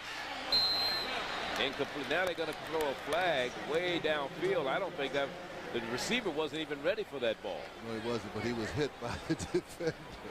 Yeah, but he wasn't going to catch it anyhow. See, that's one of those flags. Inadvertent flags. I don't think that should be thrown. Lorenzo Hoffman. think that was Greg Yett that threw that one. Greg came from Pass interference, number 49. Windsor for that one. He came across the bridge. Infraction, automatic, first down. Let's see if we can really determine it. Here we go. Here it is. Ball is snapped to Jackson, number 49. Well, that's who actually put his hands on him. Mike Sanders. On the defense, the strong side linebacker. Guilty call. He was the second leading tackle on the team a year ago. So first down and 10 for Alabama State. Here's the pitch to Keldrick Williams around the right side. Keldrick Williams still on his feet. And Keldrick down inside the 35 to about the 33-yard line. Make it the 34. Gain of, let's call it 3. It'll be second down and 7. Well, Keldrick Williams having a pretty good day rushing the ball, 58 yards.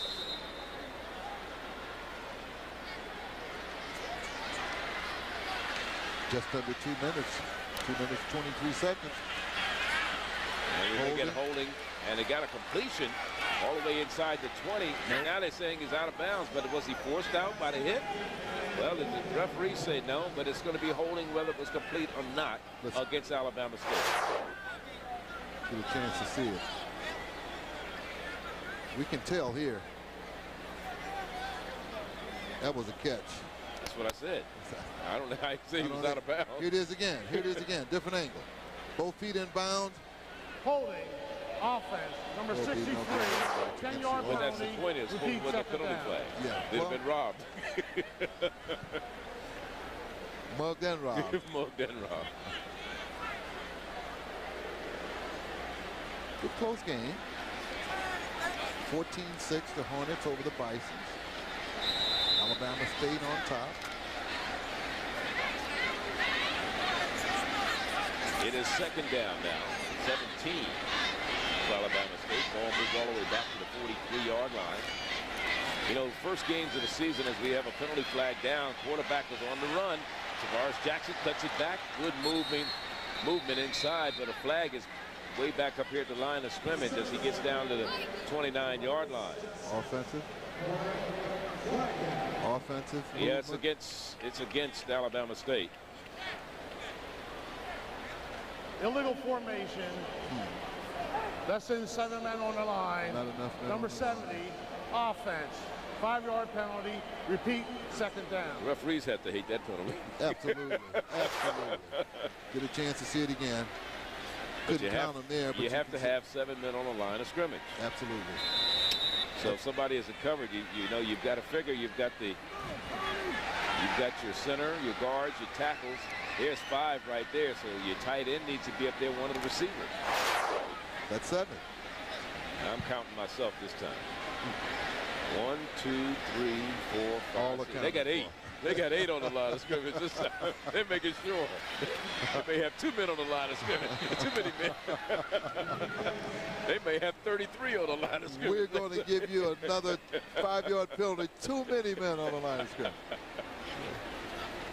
Well, it is third down. Third down, we'll call it 26. Ball all the way back to 48. 48 of Howard. Don't forget, Battle of the Band at halftime. Presented by Chrysler, Howard University, and Alabama State. From the gun. Hit screen to the receiver. Coming inside. But not much for Al Robinson. Al Vance comes up with the catch, his second of the day, and it'll bring up fourth down. As Antoine Bethea on the stop defensively. 3 wide outs to the left, as you can see here, but again, he faked it to the left. Good job of advancing the ball as far upfield as he did without a whole lot of blocking there. Good brush blocks by the other 2 receivers, but again, good converge on the ball carrier by the defense to stop the first down yardage. It's fourth down. And Mike Bryson will come on to punt for the 3rd time today. All the way down to the Howard 43-yard line. Under a minute to go here in the first half. Alabama State 14-6. They're announcing the bands coming out of the stands. The crowd is going crazy. And the crowd is on hand as soon as this real-time display.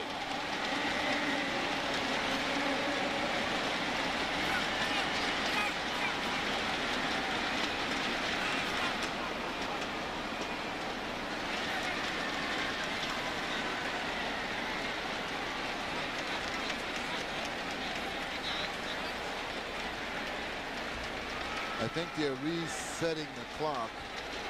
The clock did have 59 seconds and it went all the way to 0, but they've pumped 44 seconds back on the clock now. As it's still 52. They're saying 52.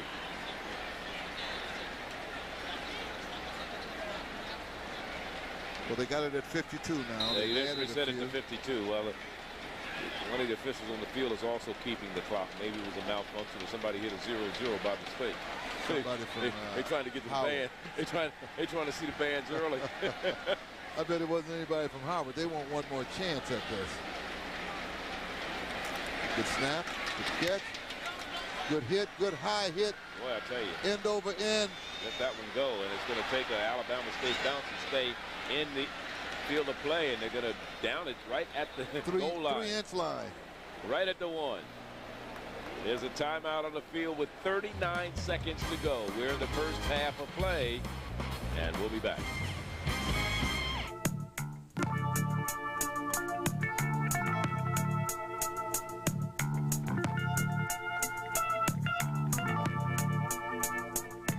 I began losing my hair about a year ago. Is it ever gonna stop? What causes it to fall out anyway? Let's say I'm ready to do something about my hair loss. What are my options? Why me? It's hard to know what to do when you start losing your hair. That's where Bosley comes in. For over 25 years, people have turned to us for answers to their questions about hair loss and hair restoration. So what is natural hair restoration? Where does the hair come from? Is it permanent? Does the hair actually grow? To find out, just call this toll-free number. We'll send you this free video and comprehensive guidebook that give you the real facts about hair loss and the choices you have for dealing with it. Financing is available. So call now and discover how Bosley has advanced the science of natural hair restoration. How they use your own living hair to fill in the thin spots. You'll also meet people who were once losing their hair and see what they looked like then and now. But here's the big question. Do you think my barber will remember me? Learn about all your options. Call now and get the information you need to determine if hair restoration is right for you. Now's your chance to get out of debt and get cash back just for paying your bills on time. Cambridge Credit Counseling has paid over $6 million to qualified clients through its Good Payer program. We've gotten 3 checks so far. One for $230, another for $135. And the last one was $150, just for paying on time every month. Cambridge Credit Counseling is a non-profit service that work with you and your creditors to reduce your monthly payments. It's a fresh start. Imagine if you could reduce the interest rate on your credit cards and get your unsecured debt paid off a lot quicker. Before, it would have taken me 15 to 20 years to get out of debt.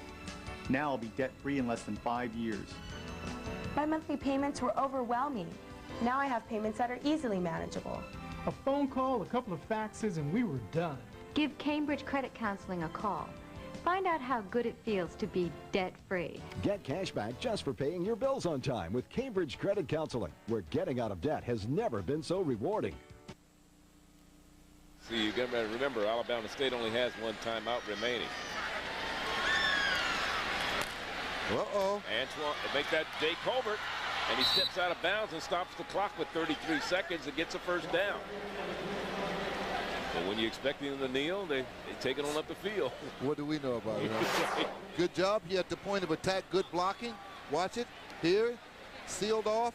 Got a big tackle pulling out. All he had to do is wait for his big fella. Roland Colbert. Good job here. First down, 10. 33 seconds remaining. Ball is at the 22-yard line of the Bisons of Howard University. Colbert with 58 yards rushing. Kelvin Williams with 58. The two premier running backs we were going to feature today. And here's Colbert. A little stutter step. Brings it back out to about the 26-yard line. Clock continuing to run with 22 seconds to go. They're calling a timeout, or they don't look like they're trying to get off another play as lethargically as they're getting up. No, they figure they got to go 80, 75 yards. You can score a touchdown for that. Yeah, but they're not going to risk They probably won't even snap the ball before this clock gets down to 0.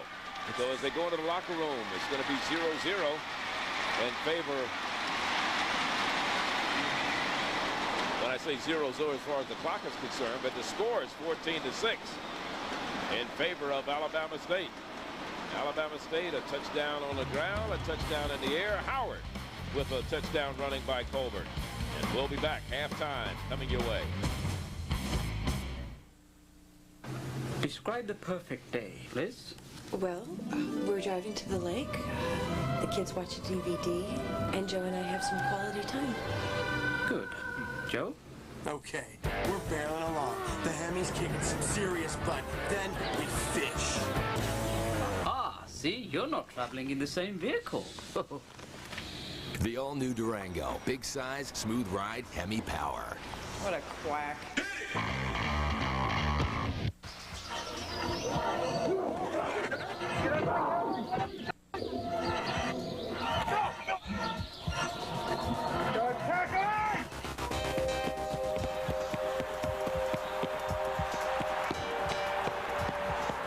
The incomplete pass stops the clock. Score still remains. They trail by 5 points. And now the final play of the game, the undefeated season. See that woman with the "look out, success, here I come" expression on her face? She's getting her DeVry University degree online, so she can take her courses anytime, just about anywhere. Know what's even better about that DeVry degree? It can take her career just about anywhere. A lot further than a degree from one of those online schools no one's ever really heard of. That's because employers, decision makers, they've heard of DeVry University. And they like the idea of a university that's been offering career-focused higher education for 70 years and has over 65 locations nationwide. In fact, it's all that experience that makes DeVry's online bachelor's and master's degree programs the most interactive ones out there. You get more personal feedback from professors, more connections with your fellow students, and more of a chance to, well, go someplace. You can even mix and match some of your classes on campus and online. DeVry University, your best career move. Log on to oneeducate.com now or call 800-294-7245.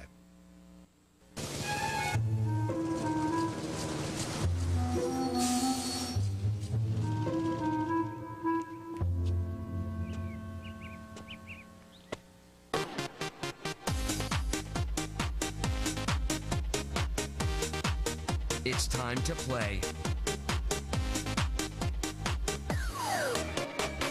Buy one ticket and get one free with a specially marked can of Coke.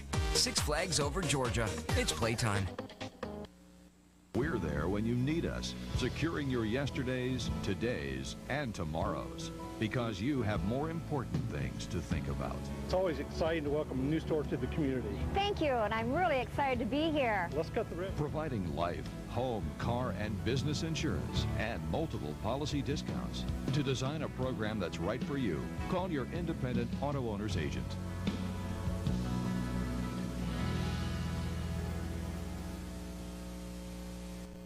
Chrysler, the Howard Showtime Marching Band under the direction of John Newsom, and the ladies who dance with the Howard University Band are called the Ooh La La Dancers. Here they are. The Howard La La. University. The La La dance. Ooh La La. Howard University Showtime Marching Band.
as you say to that lovely lady, stay in my corner. And I know you know the words, so come on and sing along.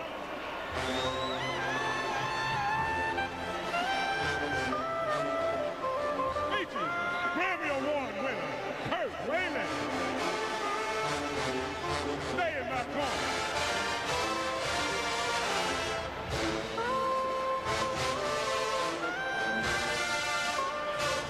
Stay, baby, stay.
Howard University Showtime marching band put on quite a performance here with a crowd in Detroit at Ford Field for this Detroit Football Classic, and they're getting ready now for the home team, the home band, the mighty marching Hornets of Alabama State. Meantime, this halftime show brought to you by Dodge. Dodge. Red light by the horn. Alabama State University. Dodge grab light by the horns. And now we're getting ready. From Montgomery, Alabama, the mighty marching Hornets of Alabama State. The Stingettes are the dancing young ladies. Let's sit back and enjoy Alabama State marching Hornets.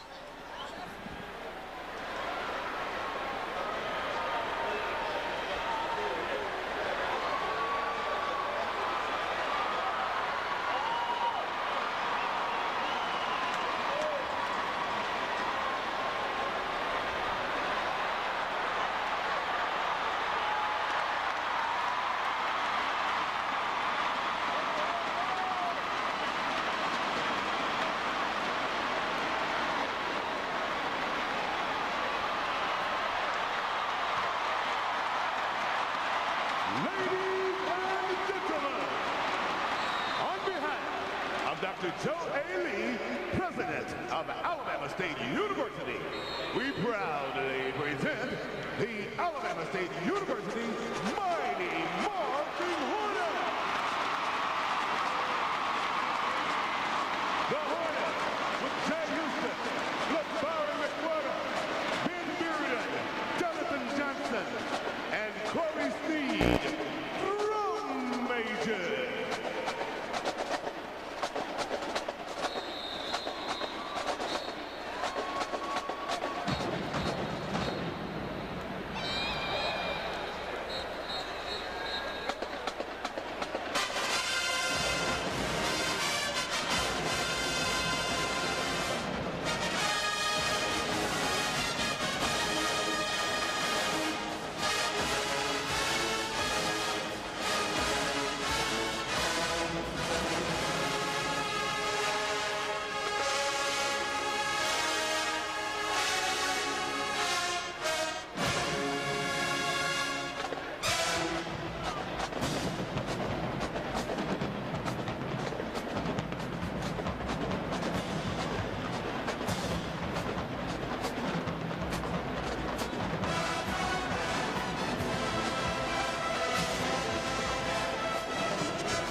Mighty marching Hornets,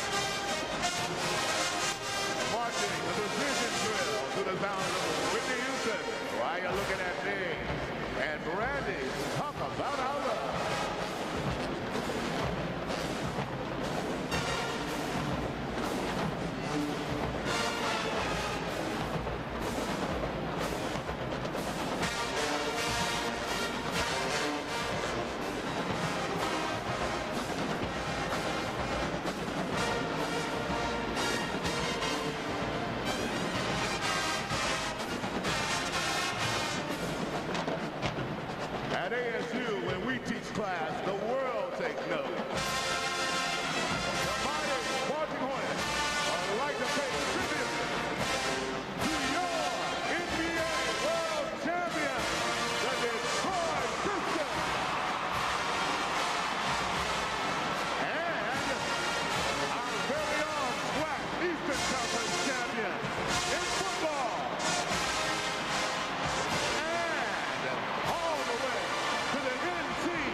In concert formation, listen as the mighty Marching Hornets take you there with our very own band director, Mr. James Oliver.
Imitated, but never duplicated. Here's that famous fast march called Double Time!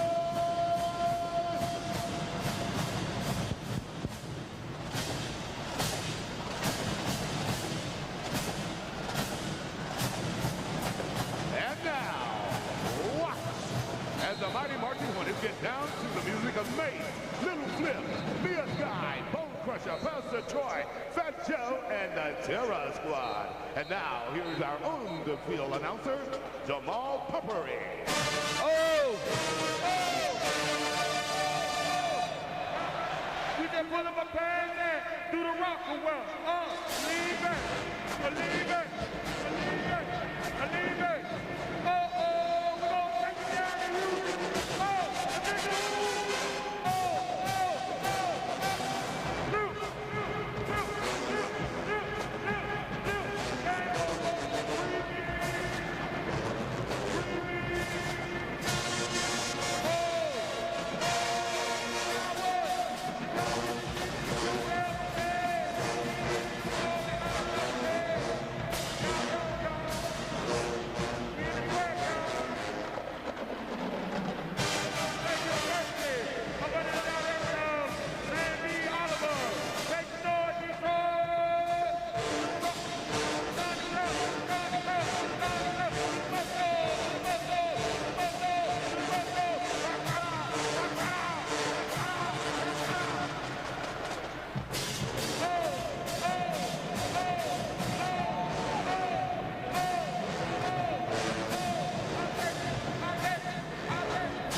James B. Oliver. Assistants, Mr. Ernest Harris, Ricky Malone, and Kedrick Gibson. The flag throwing coordinator, Scott Holmes. Sting S coordinator, Christy Black. I'm your announcer, Mel Marshall. Thank you. Peace. We'd like to say the best is Susie Parnell from Warren Trucks here in Detroit.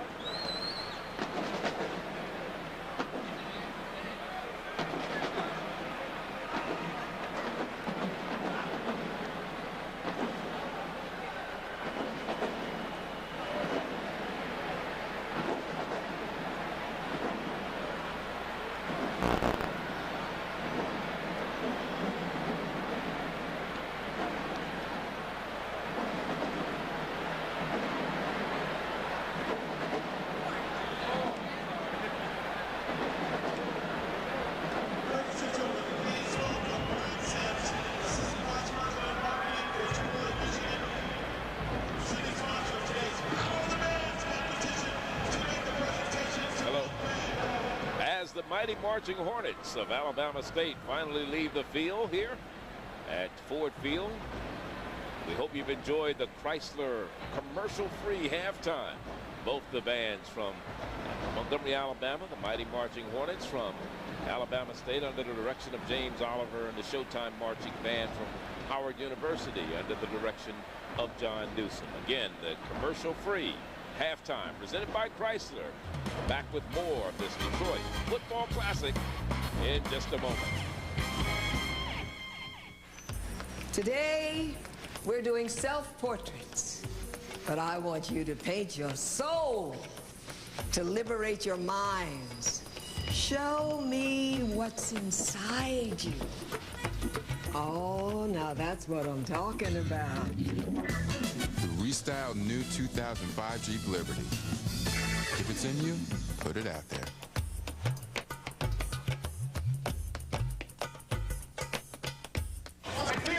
Joe Button, you hear it first. Nothing here, I heard story. Got a hole like a no rubber. I'm a big daddy. It's going, man. Little man got a ball. I ain't got a debate, just not in my nature. You's a little too fun, only got a deflection. Sit back, relax, hope you near a couch and the bounce is right on it for a biscuit bout.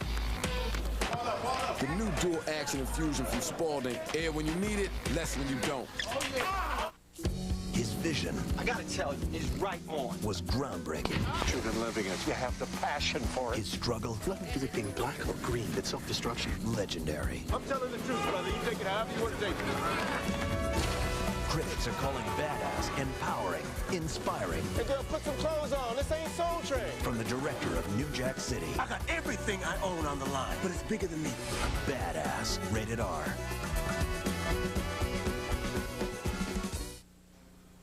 The Detroit Classic is brought to you by Chrysler. Inspiration comes standard.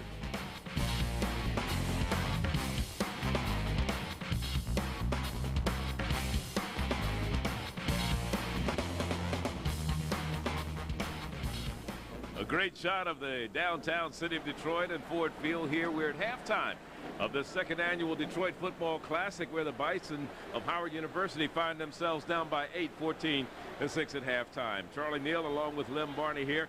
And we've enjoyed not only the first half of this football game, but what a halftime presented by Chrysler. Chrysler did a great job, particularly with the battles of the band. Some great sound, some great performance, and some great precisions by both bands. It certainly was. Now let's talk about the football game, first half of what we saw. And your impressions, Howard University found themselves down by 2 touchdowns. They came back, and of course one mistake is what led to 1 touchdown by Alabama State, a block punt.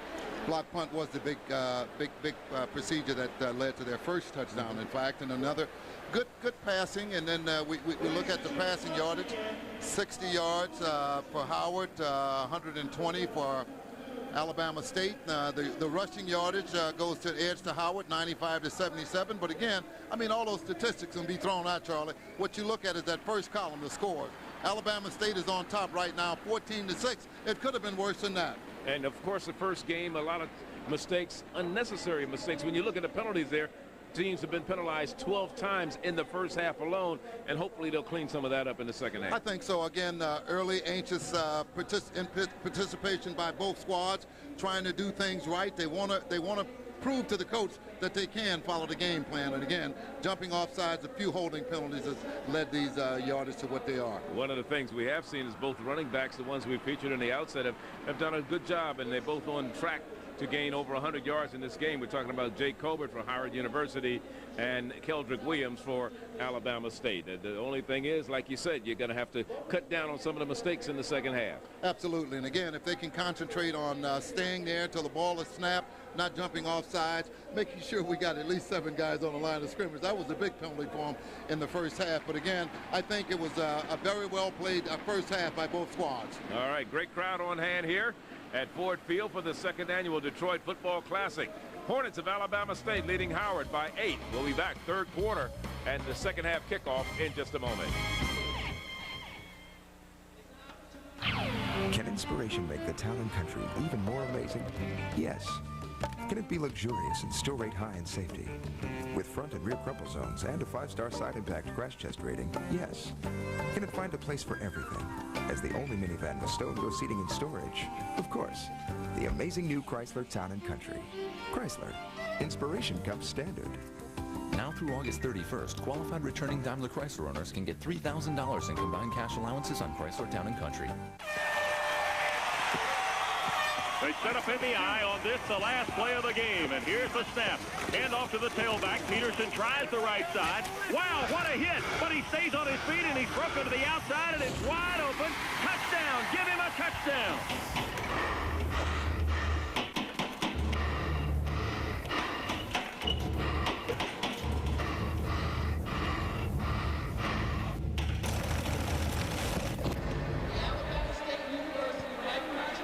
14-6 is our score here at halftime as we get ready for the second half. And of course, Howard University down by 8 at halftime. We talked to Charlie Coe going out at halftime. Let's see what his counterpart, Ray Petty, has to say about his team's chances in the second half. He's with our Mark Lassiter right now. Mark?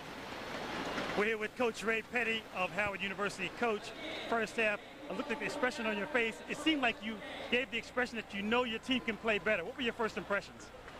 We can play much better. I think we're a little nervous coming in, you know, with all the lights and everything. But we made some adjustments at halftime, and we came out in the second quarter, played a little better than we did in the first. 2 main plays, you know, they had the block punt, and their quarterback and their receiver made 1 big play, then they came out with a touchdown. But, you know, we settled in, we played better second quarter, so we're going to come out and make some adjustments third quarter and see if we put some points on the board. Playing from behind, any change in strategy between staying with the run or going to the passing game? The long passes were kind of a surprise.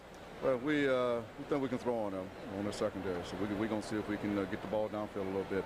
They put 9 people in the box, so we need to back them out at this time. Well, thanks a lot. Appreciate your time. Thank you. Back to you, Charlie and Lynn. All right, Mark. Well, you know, one of the things we talked about limited first half, he just alluded to them putting 9 people in the box, and we talked about how Tony Pierce, the defensive coordinator for Alabama State, likes to confuse the opposition and the quarterbacks with doing certain things in the, you know, as far as defensive schemes are concerned. Well, that's one of the biggest keys to surprise on defense. You put 9 in the box, you rush 9 sometimes, you put 9 in the box after you've gotten a sack or a hurried pass, then you drop 3 back. So I think it's been a great defensive scheme. Well, let's look at some of the first half highlights as far as touchdowns are concerned for Alabama State. Of course, they got on the board first, and here's Keldrick Williams with an 8-yard run, and that made it 7-0 after the point after touchdown. He stumbled into the end zone, and here is a long pass downfield. This is good for 48 yards, and coming out of nowhere to pull that one is Harris. He grabbed it out of the air, and here's Jay Colbert. He takes it in from 13 yards out, and that's all the scoring in the first half. And of course, Alabama State up by 8 by a score of 14-6. And I guess Howard, you know, there's Alabama State. They haven't even come out on the field the second half. Charlie Coe leading his team out. Here they come now. And of course, it was a long halftime by both bands, so coaches had a lot more time to draw chalk on the board, didn't they? Absolutely. That's all they want, man, is just more time to draw up plays and think about the concentration of executing plays particularly plays that have been drawn up during the course of the week and has been added to the offensive scheme of things or to the defensive scheme of things, as well as to the special teams, Charlie. You got to remember, special teams, a block punt led to the first touchdown, the 8-yard run touchdown by Keldrick Williams, and again, a missed point after touchdown by Howard University, which stalls them from being 14-7 down. They're 14-6 down. Well, the second half about to get underway, and of course with some of those stats that we looked at the first half, we talked about Alabama State, a 10-7 edge in first downs. Rushing yards went to Howard University. Passing yards to Alabama State, 120-68. Heavy like a feather. The average play, though, both teams are pretty equal, 5.8 yards per play. That's what both teams are averaging. I think one of the things that you look at time of possession, a 5-minute edge for Alabama State with 2 more penalties and 6 more yards. So, you know, we'll see how that plays out. 1 turnover in the ball game. Alabama State threw the interception. Howard unable to capitalize. The block punt did factor in, and there's an injury to Sidney James. That's the young man we talked about that got injured earlier this week on Thursday through the walkthrough. He's a reserve wide receiver, wears number 6. He's out of Montgomery, Alabama. Jeff Davis High. He tore his ACL, and it looks like he's going to be lost for the season. Absolutely. It's tough to see that, Charlie, particularly first game of the season out of the box, and I'm sure he had big plans and great hopes and aspirations for doing some things and helping and being a contributor to these Hornets this year. But again, the ACL is going to deny that opportunity. And the other young man, Brandon Harris, who tore his ACL a year ago on the right knee, still had 20 catches. This was after the 8th game. Came back in training camp this year, tore the ACL in his left knee. So they've had so far been decimated with injuries, and those are both wide receivers at the wide receiver core. Indeed, and you need those wideouts to get you through the season. There's going to be a lot of passing. You can see they have an acute passing game, and to substitute great receivers, particularly in these next few months, next few weeks, is going to be pivotal because it's still hot, and you need you need the healthy wide receivers. No question about it. Charlie Coe over there on the sideline in his second year. Last year was the interim coach. Ron Bolton working with the defensive lineman or the defensive secondary for Howard University. You saw him earlier talking to his defensive secondary. So, you know, there are a lot of things going on here. Of course, it's always a cat and mouse game when you're talking about strategies and trying to get things going.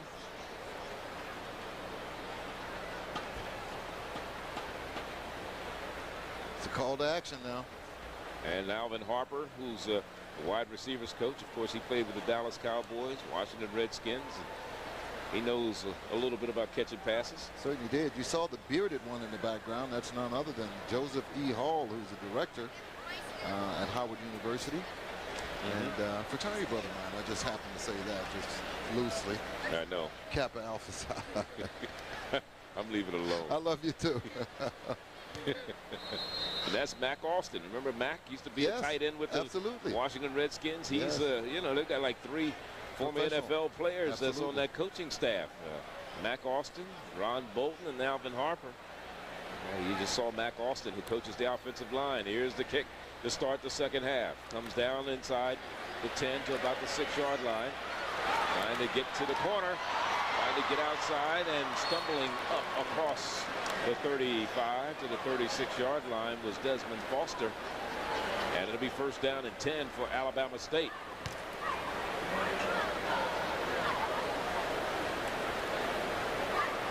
There's Foster. Johnson, Lithonia, Georgia. Averaged 24 yards a kickoff return a year ago. He adds to that average today. He certainly did. So from their own 35, Alabama State goes to work. First down and 10. The pitch back to Keldrick Williams, trying to turn the corner. He certainly did. He finally got stopped by Brian Johnson on the far sideline. Brian Johnson takes the place of the former all-conference strong safety Montre Long, who graduated a year ago.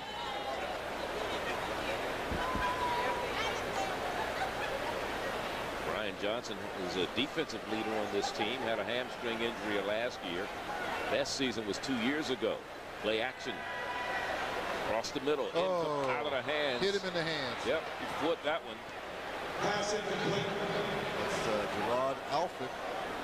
6'3", big kid too. 6'3", 232 out of Valdosta, Georgia. Listed as a tight end, and like you said, he had the wrong place. Hit him right in the hand. Yeah, should have hit him in the helmet. Tell you what, this is what gnaws at quarterbacks, but again, he can't give up on the kid. He's got to go back at him for him to gain confidence. From the shotgun. Offsides or procedure. Let's see if the offensive player moved too soon. Yes, number 77 was the culprit. The person of number 77. Scaniers. Now Scaniers didn't play in the first half. There were two players. That was Landis Wilkerson and Nate Scaniers, who were not allowed to start and play the first half because of an altercation that happened in the SWAC championship game last December against Southern University. So this is actually their first action seeing. So you can see they have a little nervousness. This is the first game since that they've actually played in. There's Scaniers there, junior college transfer from Fresno Community College in California. From the gun on 3rd and long. Batted in the air and it goes incomplete and bring up a 4th down punting situation. Had a little too much mustard on that one, Charlie, if you would ask me. I know you're not asking me, but a little too much mustard on it for the distance of the route. Reginald Glover was the intended receiver. He ran a curl pattern, had necessary yardage for the 1st down, but again, just a little too much pepper on it. Mike Bryson back to punt. Averaged 37 yards a punt in the first half. Jay Colbert is the deep man to receive it for Howard University. Howard can use a big return here. He won't Good get hang the time. opportunity. No, it won't, and it's going to take a bounce and go out of bounds at about the 22-yard line. So that's where Howard will go to work. 1st down and 10 at their own 22, 42-yard punt. So he averaged 37 in the first half. That's a 42-yarder. Now we have a penalty flag down. Chuck Williams has been busy today. Indeed. 12 penalties in the first half between the two teams. Holding. Punt return team. And it wasn't a punt return. How can you do that? Lack of concentration. I don't know. But they're going to move the ball all the way back to about the inside the 20. 15. Illegal block in the back, above the waist, against the receiver 13. team during the kick. 10-yard penalties on the end of the kick, 1st down. That's what the coach's gray hair. Or no hair. Coach Petty shaking his head. Yes. So from their own 12-yard line is where Howard University will get the ball for the first time here in the second half. 1st down and 10. Marino, the quarterback, out of Hyattsville, Maryland, with the Western High there. First half, Mr. Marino 4 of 9 in the passing department, going upstairs right away. Got a man open. Got a man open. Number 81, Jerron Williams, who has another big catch for 40-some yards in the first half, comes up with his 2nd reception of the day. Big play by Jerron Williams. Freshman, 5'10", 175 pounds, out of Miami, Florida. Coral Reef High School, big catch. 47 yards, so he has 2 catches to his credit for 92 yards today. That's a pretty good way to start the season, isn't it? It did.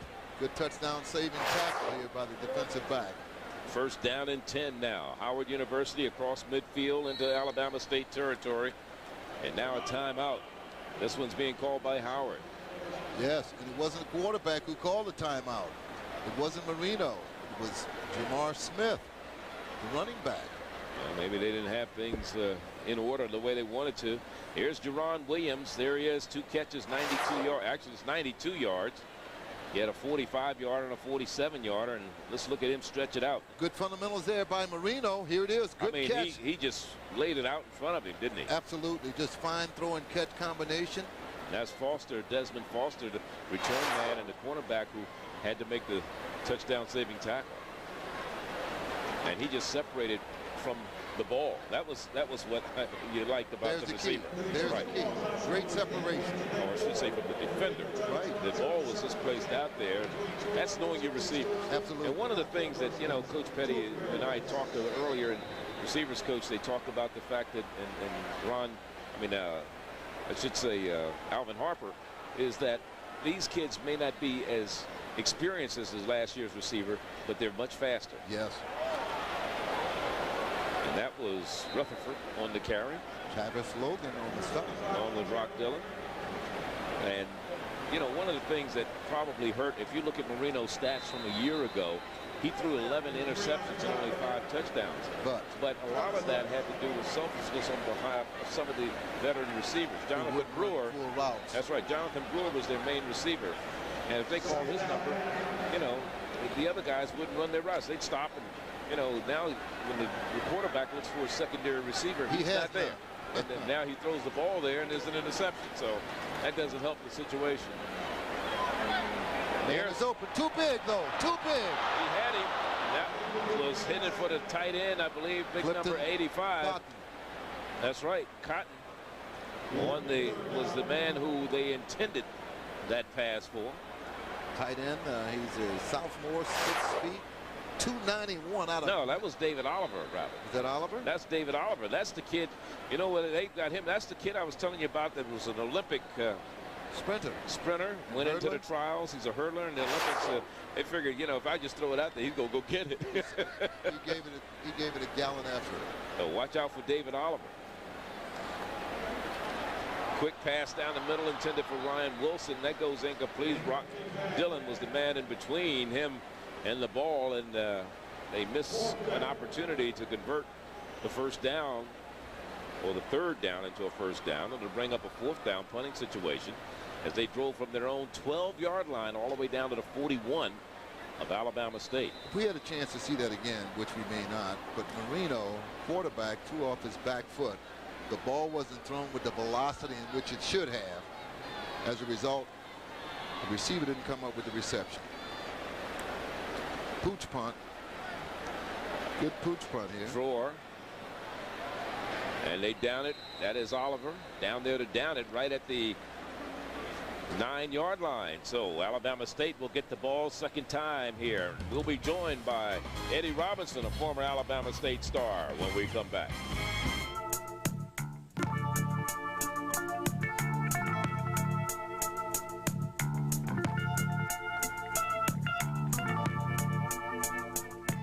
I began losing my hair about a year ago. Is it ever gonna stop? What caused it to fall out anyway? Let's say I'm ready to do something about my hair loss. What are my options? Why me? It's hard to know what to do when you start losing your hair.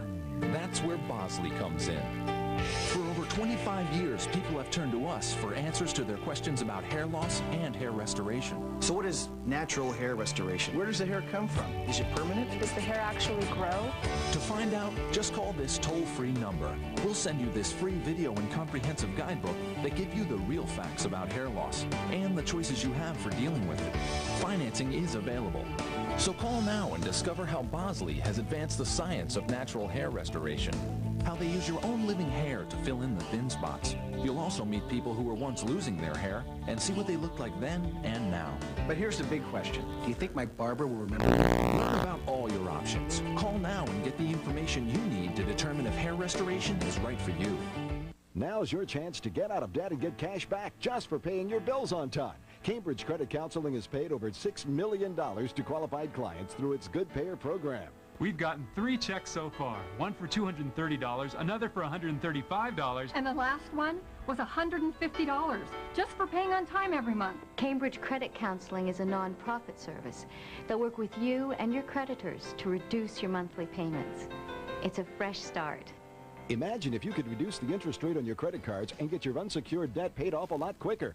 Before, it would have taken me 15 to 20 years to get out of debt. Now I'll be debt-free in less than 5 years. My monthly payments were overwhelming. Now I have payments that are easily manageable. A phone call, a couple of faxes, and we were done. Give Cambridge Credit Counseling a call. Find out how good it feels to be debt-free. Get cash back just for paying your bills on time with Cambridge Credit Counseling, where getting out of debt has never been so rewarding. Second down and 5. Charlie, having this young fella here tell us how old we're getting. We coached him, well, not coached him, but we did his games when he was in college. We did everybody's games when they were in college. I did Methuselah's games when he was in college. Yeah, I think we did Fred Flintstone as well, didn't we? But I try to tell people I was started when I was 2. Absolutely. I was only 1.5. Good to still be around. Even though we're not the spinners, we're still around. I know you have a lot of feelings about what happens at Alabama State, and the fact that Charlie Coe came in at the last moment last year, did a fantastic job in getting them to the SWAC championship, and nice to see they finally took interim off his name, correct? Yeah, I think Charlie Coe is doing a great job. He's just a real good coach for the program, a lot of stability. He's overcome a lot of hurdles. You know, he had the open heart surgery last year and everything, and he just keeps ticking along and winning ball games, and that's what you want. Now, Alabama State has spent a timeout. Now, they just charged that to Howard for whatever reason, but the referee pointed at Alabama State. So Alabama State should have they got it correct on the scoreboard now. But again, let's talk about Eddie Robinson and what he's doing. Okay, right now I'm living in Atlanta, doing a little real estate, spending a lot of time with the family, and trying to dip my toe in the broadcasting booth a little bit and see how that turns out. And I spent a lot of time around the game, a lot of time around black college football in general. So it's just a real passion of mine. All right. Well, Eddie, it's always great seeing you. And I remember you gave us a lot of thrills. And talk about your NFL career. Did you feel like you got everything you wanted out of it? I did everything I wanted to do. It was a great time. I have a lot of great friends, a lot of great memories. Was able to play in the Super Bowl with the Titans, of course. Played 11 years and just really enjoyed it from top to bottom. Well, that's good. And you come out here today and you work with us a little bit and make sure that these Alabama State Hornets do what they're supposed to do. Now, what have you seen in this particular ball game since you've analyzed it so far in the first half? Well, I really like Keldrick Williams. I saw him last year, the last 4 games of the year. He really turned it on. I think he's a big-time prospect. The guy can really run the ball. I know Lim was making the comparisons to Barry Sanders. He's just a tough kid who can really do a lot. And this is a great catch on the near sideline. Coming up with it is Al Robinson, Al Vance. Vance Robinson, what, his 5th pass of the day. Good fundamentals, good technique, just good fundamentals and mechanics here by Travis Williams on that throw and catch combination for first down. Tavares Jackson, yes. Finally bumped out of bounds by Stephen Norris, but not before the first down, out across the 20 to about the 25-yard line. 1st and 10 Alabama State, and then we got a flag. Got to have procedure penalty. That was a kind of an interesting play. A little back to the quarterback, right? I don't know if the quarterback was going to keep it, had to whistle Number 65 on the little offense, procedure. 5-yard penalty. It remains first down. 9th penalty against Alabama State. 15 penalties between the two teams in the ball game. We're in the 3rd quarter, under 11 minutes to go. 14-6 Hornets lead it. SWAC and MEAC matchups a year ago. In head-to-head competition, it was a 2-2 situation. There's the penalties. 15 between the two. Alabama State 9 times. They've been penalized today. From the shotgun this time, Tavares Jackson lets it go. Nice timing pattern, and it's good for a first down across the 35 to the 36-yard line. Charlie, this is what the scouts look for in quarterbacks and receivers. Let's watch it again. The ball is in the air right now as Lorenzo Hoffman makes his cut. Boom, there it is. Look out, it's going to hit you upside the head if you're not ready. Good job of ripping his head around, locating the ball, expecting it right on the money. And that's a better job by Tavares Jackson to know where to put it right on that spot. Only his receiver could caught that. That's right. Because he was working against Ron Bartell, and we know how tough he is. Could have been going back the other way. He sure could have been. Toward the Canadian border. Norman Smith comes in to make the stop after the little counter misdirection play to Keldrick Williams there, number 11.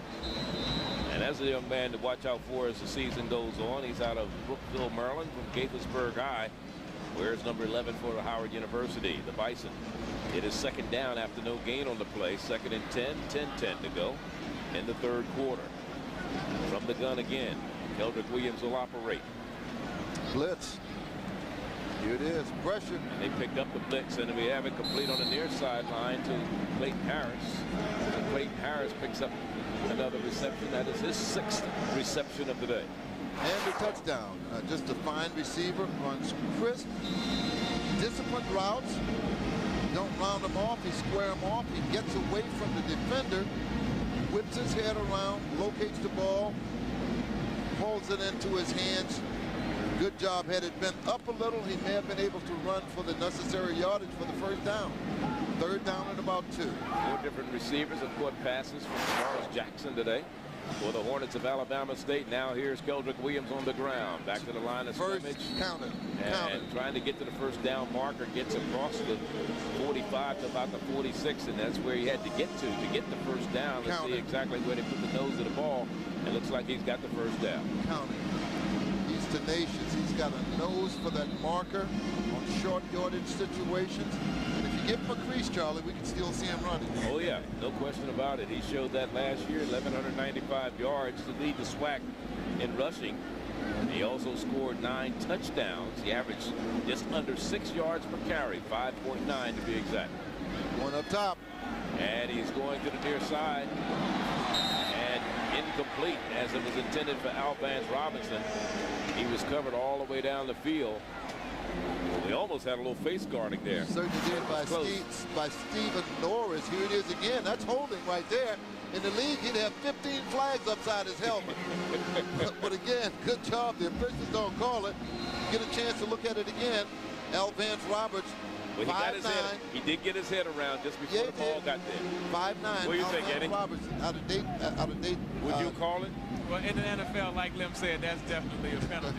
But they let the guys play. I think the referee has realized they've thrown 15 flags already and let them bump around a little bit now.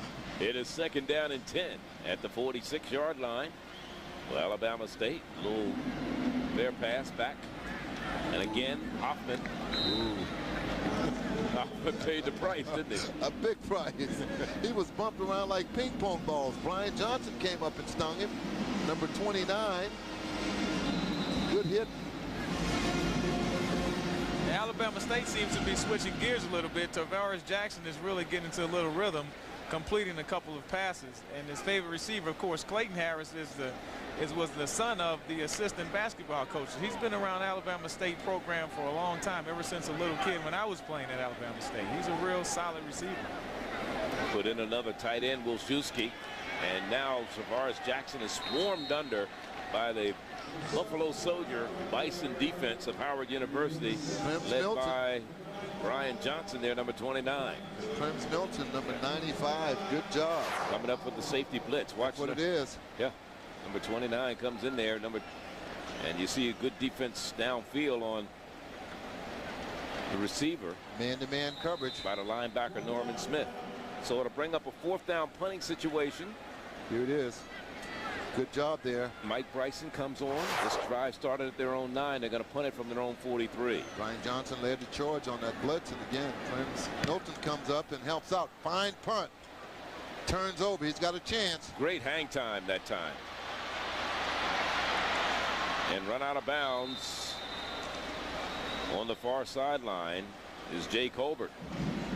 And the special teams led by Mike Bryson. You know, the punter's down there getting involved, and that's good. So Howard University gets the ball for the second time in the second half after a 49-yard punt. Young man has been punting very well for Alabama State today, over 40 yards per kick for Mike Bryson. From their own 15 is where Howard will go to work. And not only was it a nice punt, Charlie, it had great hang time to it as well for the cover men to get out. The 2 men that are outside on each side, the L1s and R1s, they're called trained killers because they got double zeros in the front of their numbers. They got license to kill. Certainly does. Turn it up. And the flag is down.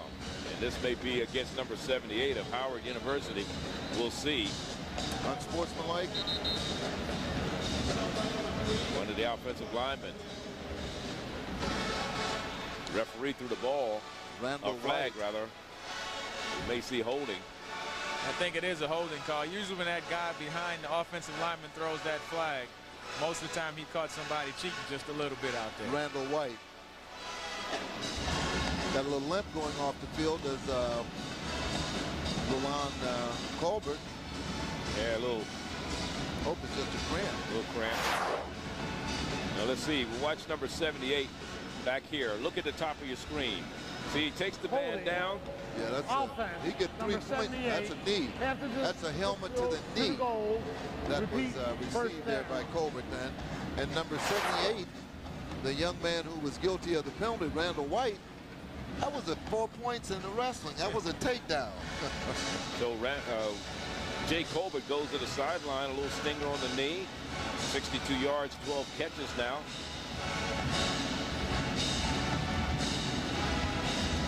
Counter tray. And a little counter play to the left side. Doesn't gain much. No blocking at the point of attack. They had the men there, but just didn't block. Just didn't execute the block. Get a chance to see it again. Here's the counter tray. There's a counter there by number 25 as he goes over. Rutherford. Antoine Rutherford. Yeah, but again, 3 men outmanning 2 men on the defensive side, but no one blocked. As a result, good stop by the defense. McLean was one of the men that came up to make the stop defensively. It'll bring up a second down. Second. 17. About 17, as Lim said. Throwing up top. That's intercepted. And it is intercepted. Lim Lane saw that one all the way. Intended for Williams. Jerron Williams has been a big play receiver, but it is picked off by number 18 of Alabama State. Yeah, Melvin Screen, 5'11", 191 defensive back. He's a junior out of Miami, Florida. Good job. He had the awareness, head whipped around. And the thing about balls for defensive back, the balls are just as much right yours as they are for the receivers. Good position here, good coverage. He had more of a vision on the ball than the wide receiver. Good job there by number 18, Melvin Screen. At the Howard 38-yard line. Play action. Play action. A bullet. He's sent down the field, but not able to come up with the reception. Was Reggie Glover. Boy, he sent one down there. That was exciting, man. I got excited myself watching that. What Alabama State did is after the turnover, as soon as Howard got on the field, they went with the play action and tried to get up top immediately, trying to get a quick 7 points on them and put this game out of reach. Well, you know, offenses normally will make this move when a turnover is made defensively. They take it up top to get the defense a little disgruntled and take it up top and try and get something big out of it. You couldn't do a better job of putting the ball in the receiver's hands than Tavares Jackson did on that pass. Even if he had firm grip, I don't think he'd have caught it. Didn't have his eyes open. That's right. Eddie, last time that Alabama State won a SWAC championship was the team you played on, 1991. What's it going to take for them to get over the hump? Well, I think they were in that SWAC championship game last year against Southern. The rain, they kind of had a couple of miscues, but they were right there. And I think this team has the ability to get back to that game and win it this year in Birmingham. That's going to be very interesting. Of course, a lot of new coaches in the SWAC this year, 4 in fact.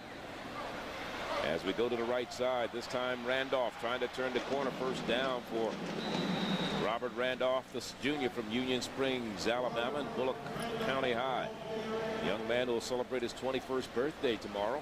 He picks up some valuable yards that time. Another Virgo. Way to go, big guy. Here it is. 44 on the counter trade toss. Robert Randolph gets outside, picks up about 11 yards for the 1st and 10.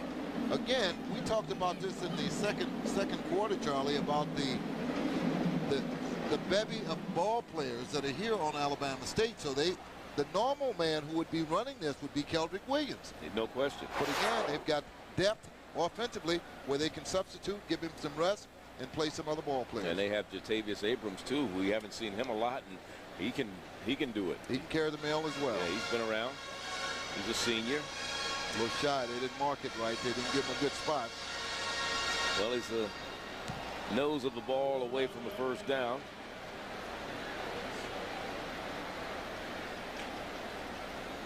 It is going to be 3rd and inches. My mom used to tell me that life was hard by the yard, but a cinch by the inch. No Go question. for the inches in life. Now, do they throw the ball because they are so close to a first down and try to get 6, or do they give it to Randolph to get the first down? If they throw it, let it be a flare right out of the backfield.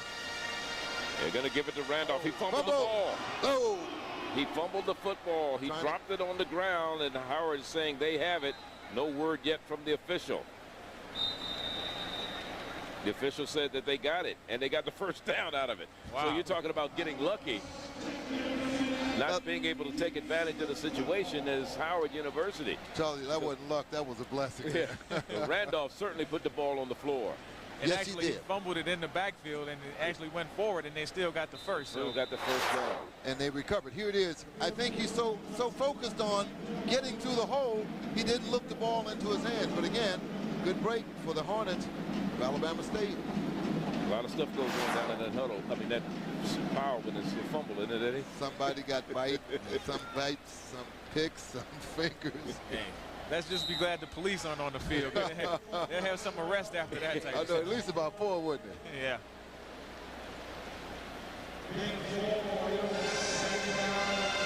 Again, Randolph getting a lot of action here this afternoon for Alabama State in the rushing department. He has rushed the ball 17 times so far today, and I'm glad that everybody could join us here in Detroit for this football classic. Second Barney, annual. along with Eddie Robinson, Charlie Neal, Mark Lassiter down on the sideline, and it's a 2nd down and 7. Welcome to Detroit, the home of the Detroit Lions at Ford Field. Randolph can't get it. The best running back in the world, no good unless he can catch. Absolutely. And what I'm seeing so far in the last series of plays, the fumble, the missed reception, I don't think Roberts has the hands. He may not have confidence in catching the ball. Tavares Jackson looking over the sideline, getting the play, being signaled in. Tavares, a preseason 2nd team all SWAC selection, tied with Donald Perry from Alcorn State, behind Bruce Eugene from Grambling, who is the preseason offensive player of the year in the SWAC. Blitz is coming. 3rd down, little fade, and the man falls down. No flags. He wanted a flag. That is Al Vance Robinson wanted a flag. He thought he was run over by Norman Smith. He was, but they Maybe was it 5 yards downfield. There's Mike Gilmore. Get a chance to watch it again. He calls it. It's an automatic takeoff. There it is. We couldn't really see the right hand. Well, the officials felt that he just fell because he lost his footing. And now we're going to try a field goal. This will be Anthony Johnson, who was 13 of 15 a year ago. This will be a 50-yard field goal, 40-yard field goal attempt. Is it up? And it is good. Bay Minette, Alabama. A 40-yard field goal attempt for Anthony Johnson. His 47 was his longest a year ago, and he did that against Southern. So he adds to the score with a 40-yard field goal. Anthony Johnson out of Bay Minette, Alabama, the sophomore. So Alabama State increases their lead on a 40-yard field goal. And they make it 17-6. That's a big-time kick right there, because now it's a 2-possession game. Right. So even if Howard does score a touchdown and cut it to 17-14, they would still have to score once again. And that was a result of what? That came after an interception. Absolutely. Came after a turnover. Yeah, right. turnover by number 18. Yeah, right. Another turnover.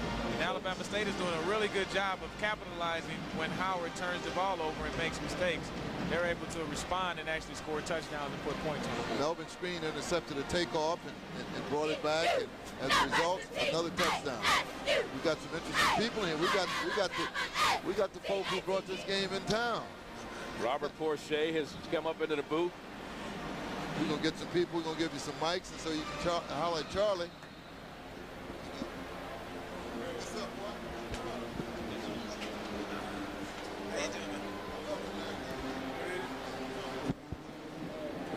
Robert Porcher, come on up and come on. And they're playing football down on the field now. I'm going to talk a little bit about the game. I ain't going to lose all attention. And then we got another turnover by Howard University. This time, Jake Colbert lost the football. And it goes back to Alabama State. So an opportunity. Let's see if we can see this and what happened. Here's a return on the kickoff. Colbert trying to get some yards. The ball is taken away from him right there by number 22 for Alabama State. That's Garrico. There he is, number 22. Demetrius Derrico strips the ball, and now another turnover for Howard University. And this comes with 4:23 left. So about 2 minutes between the two turnovers. At the 26-yard line of Howard, Alabama State has the ball. Robert Porcher is up here with us. Welcome. Joey, thanks, man. I had your coach up here earlier. What's going on here? Y'all both auditioning for the same job? Mooch was up here a little while ago. Man, we're just happy to see you guys. Happy to have you guys in Detroit. Well, unfortunately, I wasn't able to be here last year for your first one, but I said we're going to be here in the future. Absolutely. Absolutely. We got to have you and Lim. Well, you know, we did a lot of your games when you were in college. Eddie Robinson, when he was in college, you know, you guys started to make us feel, oh, you get ready to retire from the NFL. Well, Eddie and I came in together, so to have Eddie in the booth with two legends like you, man, is just phenomenal. Well, we've had a lot of fun up here. Here's a reverse coming back to the near side. Alabama State, they're trying to turn the corner. Just doesn't get it going on as Al Vance Robinson brings it around. And of course, I get a chance to see your alma mater, South Carolina State, in a few weeks. Talk about the game and what it's meant to the city of Detroit, and what made you come up with the concept? Well, the concept just came up from Frank Taylor and I just having dinner one night and playing in a lot of the classics. We just thought the Midwest would be ideal to showcase historically black colleges. So we talked to Mayor Kilpatrick about it. We were able to get some sponsors on board. Of course, my relationship with Ford Field and the Lions, and hey, we're doing a Detroit Football Classic.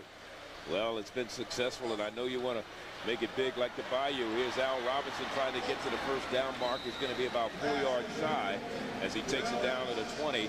They'll mark it right about the 19-yard line, where it'll be second down and about 3. And so far, it's been a success. I mean, you had 54,000 last year. What do you estimate this year?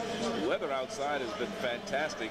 It's hard to get people to come inside when you have an event like this, but when you look at it, at halftime, wasn't many empty seats, was it? No, it wasn't. But the fans were on the field. Yeah, everybody's really, like I said, embracing the game. And we're trying to make it a fun-filled family weekend, so we're accomplishing that. And, of course, your timing is perfect. Intentional grounding is going to be the call, I believe, against, let's see if they're going to call intentional grounding or they're going to call personal foul. Chuck Smith, we may get intentional grounding. He's looking to see if there was anybody that was eligible in the vicinity, so he may waive this off. There's no intentional grounding. He did. There's a receiver in the vicinity of the pass. 4th down. When I say your timing is perfect, is that you just played your final preseason game on Thursday night, was it? Friday? Yes, Thursday night. Thursday. And now you go to Chicago a week from tomorrow for your first game. So you get a chance to really hang out this week. Oh, absolutely. Yeah, we have a 5-year contract with Ford Field, so we'll be having the Ford Detroit Football Classic Labor Day weekend for the next 5 years. Great. Anthony Johnson just kicked a 40-yard field goal, and now this one coming from 36. And he increases the lead. So Anthony Johnson has kicked 2 in a row today, taking advantage of 2 Howard turnovers. And he's increased the lead to 20-6 here in the 3rd quarter with 2:45 to go. So less than 2 minutes apart is where Alabama State has scored, and they have increased the lead. And 2 field goals that resulted from 2 turnovers by Howard University. Alabama State going to always be here, or you're looking at some other teams? No, we're looking at other teams. Our mission is to showcase one historically black college for 2 consecutive years and then rotate them out. So we'll be bringing Howard University back next year. And then you'll bring somebody to play them. Probably someone from another conference, hopefully. Probably not a SWAC school. Not necessarily, not necessarily a MEAC school against them, right? You're going to try to do the MEAC, SWAC. That is the mission. That is the mission. So who's the CEO? Frank runs everything. You got to have that main man there.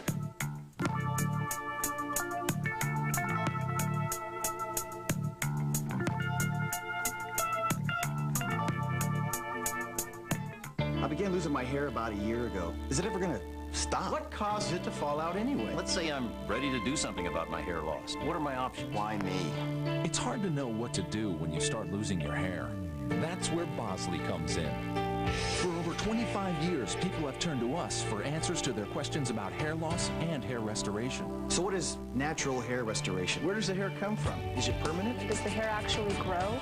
To find out, just call this toll-free number. We'll send you this free video and comprehensive guidebook that give you the real facts about hair loss and the choices you have for dealing with it. Financing is available. So call now and discover how Bosley has advanced the science of natural hair restoration, how they use your own living hair to fill in the thin spots. You'll also meet people who were once losing their hair and see what they looked like then and now. But here's the big question. Do you think my barber will remember me? Learn about all your options. Call now and get the information you need to determine if hair restoration is right for you. Now's your chance to get out of debt and get cash back just for paying your bills on time. Cambridge Credit Counseling has paid over $6 million to qualified clients through its Good Payer program. We've gotten 3 checks so far, one for $230, another for $135. And the last one was $150, just for paying on time every month. Cambridge Credit Counseling is a non-profit service that work with you and your creditors to reduce your monthly payments. It's a fresh start. Imagine if you could reduce the interest rate on your credit cards and get your unsecured debt paid off a lot quicker. Before, it would have taken me 15 to 20 years to get out of debt. Now I'll be debt-free in less than 5 years. My monthly payments were overwhelming. Now I have payments that are easily manageable. A phone call, a couple of faxes, and we were done. Give Cambridge Credit Counseling a call.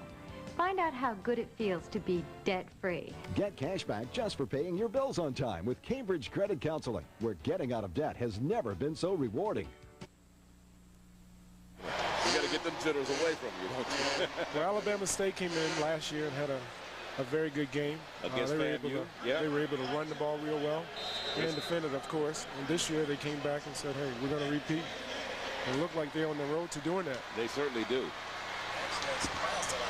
Jatavius Abrams, you think it surprised a lot of people last year? Well, you know, a lot of things happened. You know, the coach just got there at the last minute. He was the interim and the whole bit, and he comes in here in his first game and comes out with his first victory as a head coach. Here's a counter delay. Jatavius Abrams, and Abrams scatters down to about the 16-yard line. Abrams down to the 16, 17-yard line. It'll be 3rd and about 3.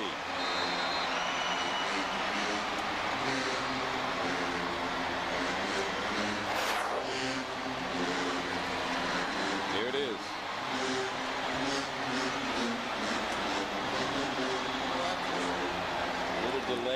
Delayed draw. They've had success in scoring after each turnover, has Alabama State. They certainly have. By the timeout now, the main man had come back into the ball game in the person of number 2, Keldrick Williams, and someone has called a timeout. I believe it may have been Howard. No, it was Alabama State called this one. So Alabama State has 1 timeout left, but they lead it 20-6, and we'll be back. 1:45 is the time remaining. We're in the 3rd quarter in the Detroit Football Classic. Alabama State threatening to blow this one wide open. Can inspiration make the town and country even more amazing? Yes. Can it be luxurious and still rate high in safety? With front and rear crumple zones and a 5-star side impact crash test rating? Yes.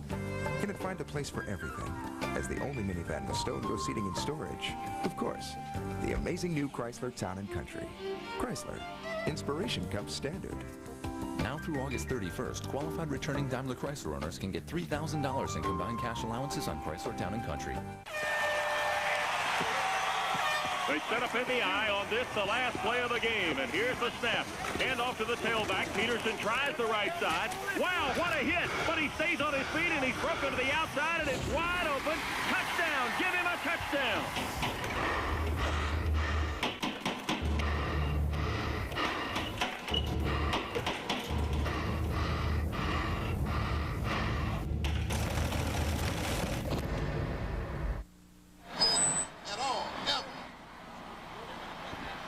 Bisons.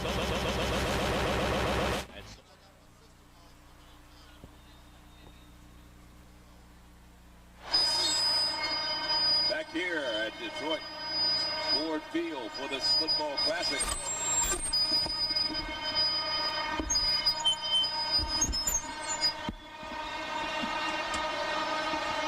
It is third down. Big third down. Johnson incomplete. A little bit behind the intended receiver, Glover. Glover in the end zone, couldn't come up with it. Covered down there by Bartell. Ron Bartell. So it'll bring up a fourth down, and that'll bring on once again Anthony Johnson for field goal. This will be a 35-yard field goal attempt. Young man who connected on his first attempt. First two attempts. Absolutely. He's hit a 40-yarder, a 36-yarder. 35 this one yarder. From 35 yards out is no good. He missed this one. So first time they didn't capitalize on a turnover.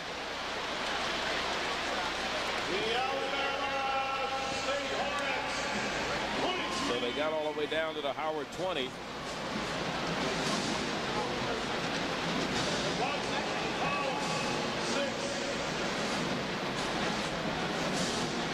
Last year, Johnson was 13 of 15 in field goals. He's 2 of 3 today.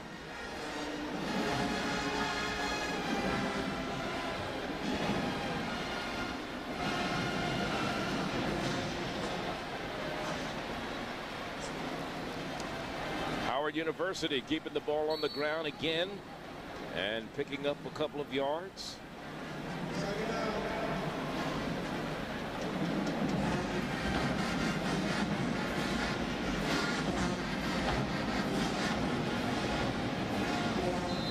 And that's the trophy. That's what these two teams are playing for. And as you heard Robert say, each year they're going to bring in, they're going to keep a team for 2 years and then rotate it around. Correct. Which is pretty good. That's fair. Howard will be back here again next year against another SWAC opponent. Of course, Florida A&M was here a year ago. Here's the ball on the ground again for Howard University, and they managed to get it back. What is going on? Well, I think our look at Coach. He cannot be happy. What is going on? Roland Colbert, the ball carrier who fumbled. He left the game last time. He was carrying the ball with a helmet to the knee. So he did come back and run the kickoff back. Yeah. And he may have got stung with that as well. It's enough on his mind right now to make him fumble. It is third down and 8. Marino going to the air. Heat. Pressure. Throws incomplete. Nobody there. It looks like somebody ran the wrong pattern. He was looking for Colbert to be over there, but it was a defender closer to the football than it was an offensive player. And that was Mel Screen, who had a better chance at it than Howard did. But you know, Charlie, I think that it was so much heat coming into that kitchen, he just bailed out and just threw it. Good pressure applied by the up front men on the defensive squad and great coverage in the secondary. Fourth down. And a punting situation. Noam Dror in the punt away for Howard University, averaging just under 31 yards a punt so far today. Need a big one than that right here. Left-footed kicker gets it away, and it goes out of bounds.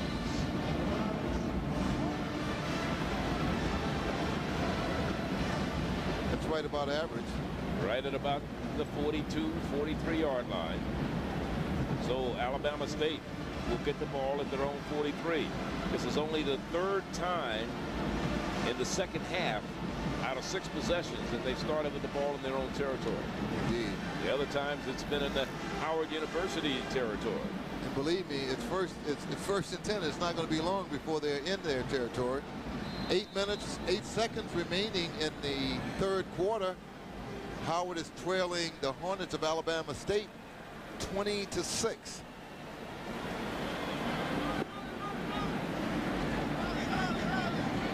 First down and 10.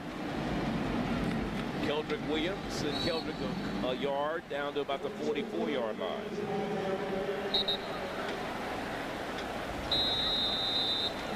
And that's going to be the end of 3. 3 here in Detroit. The Hornets with a comfortable 14-point lead. We'll be back.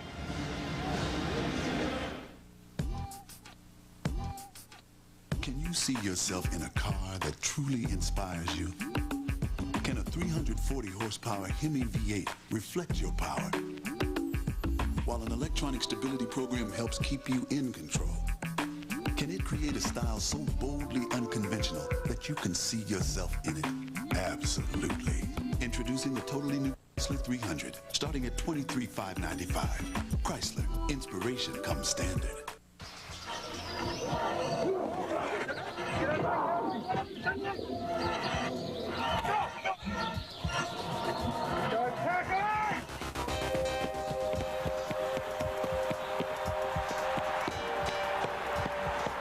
The incomplete pass stops the clock.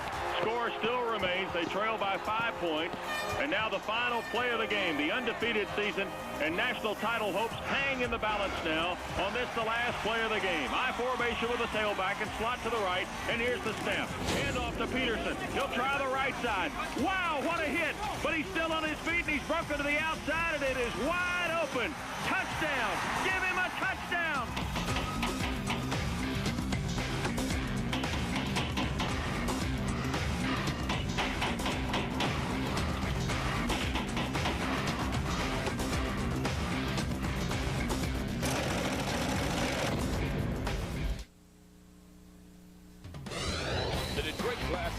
To you by Sony, Columbia TriStar Home Entertainment, and Sony Picture Classics.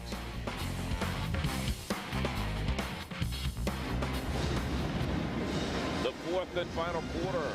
We're getting ready to start here in Detroit.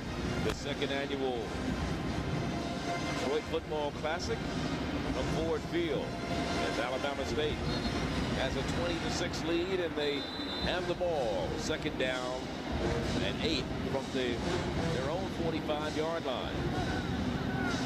All the way at quarterback today has been Tavares Jackson, and he hands it off on a play action now. He's going to roll right, looking for someone to throw it to. Down, he decides to keep it. Slides down after getting the first down at the 45-yard line of Howard University. So Tavares Jackson here. Here's the summary so far, brought to you by Russell Athletics. Jackson from Alabama State, the stats on him: 15 of 27, 171 yards passing and a touchdown. Howard, 3 second-half turnovers in a row that led to 2 field goals for Alabama State. Time of possession, Alabama State 18 minutes, and 8 more minutes in possession for Alabama State. That's the story of the game. Absolutely. That chalks it up, and they still got a whole quarter to try and do something to be a little more impressive here. I'm sure we'll see some new ball players coming in. Ooh, Keldrick Williams. We'll bring Eddie back here. He was taking a break. He gave way to Robert Porcher. I don't know why, just because he's big. That's one reason. Eddie, you there? I'm here. All right. And it is second down for Alabama State. Young man missed that last field goal. That would have... Johnson? Yeah, would have given him 3 field goals in a row after Howard had turned the ball over 3 times in a row. It is second down, 2nd and 8. Play action. Keldrick Williams looking in the middle. Interference. No flags. Thought it was a pre-bump. Defenders did a good job going up top, making sure. We'll get a chance to see if this is a pre-bump. Antoine Bethea, one of the men defending downfield. Good play action here. Sets up. Close. Real close. Horseshoes. Doesn't matter, does it? No, it doesn't. They didn't call it. It is 3rd down, 8. I think we have offside here. 3rd and 3. And we're trying to, that is defensive Howard. They may call false start. Let me see. I'm looking at the line judge on this side. He's signaling that it may be false start against Alabama Alabama State. Number 77, all fans. 5-yard penalty remains third down. 3rd and 13. It's a big difference. Now the Howard defense can really blitz when they get them in this situation. 3rd and 8 from 3rd to 13. Announced attendance 45,713. Not bad. Not a bad crowd on hand for the second annual event. 3rd down, 13 to go now. We're in the 4th quarter.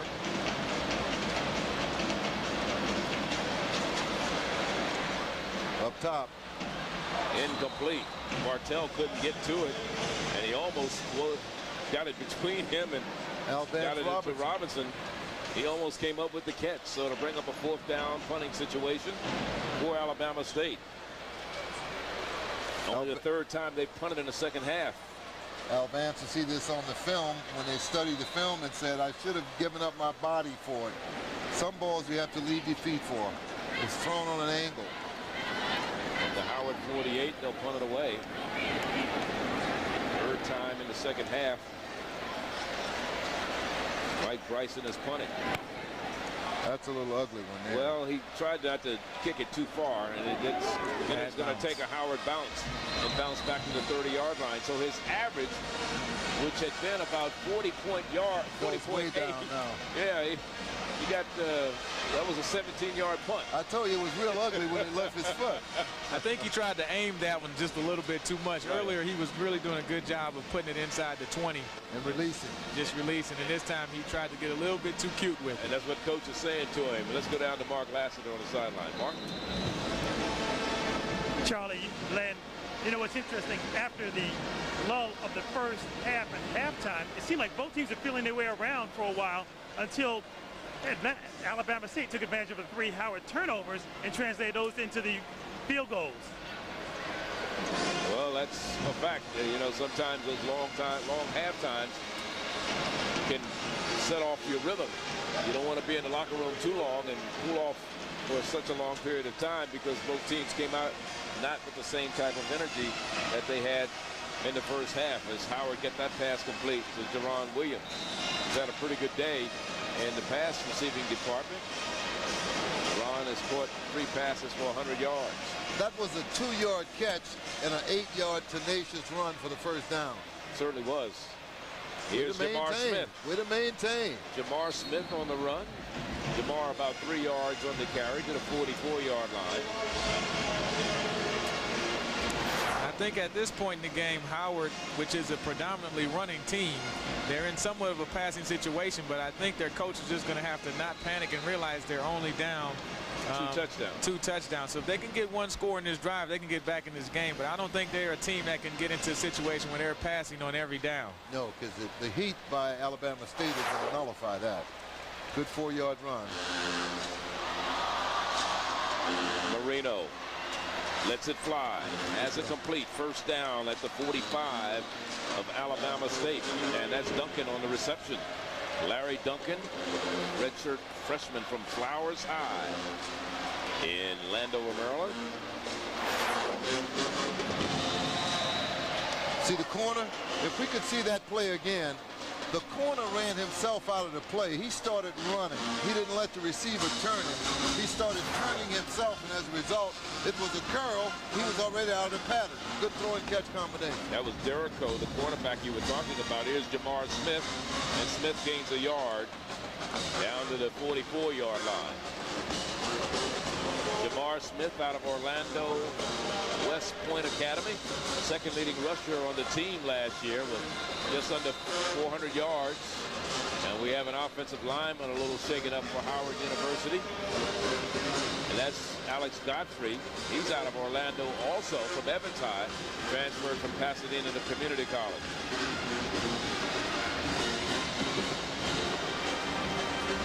And while they're tending to him, we're going to take a timeout. 11:43 remaining here in the 4th quarter, and Howard University trailing by 2 touchdowns, but they have the ball in Alabama State territory.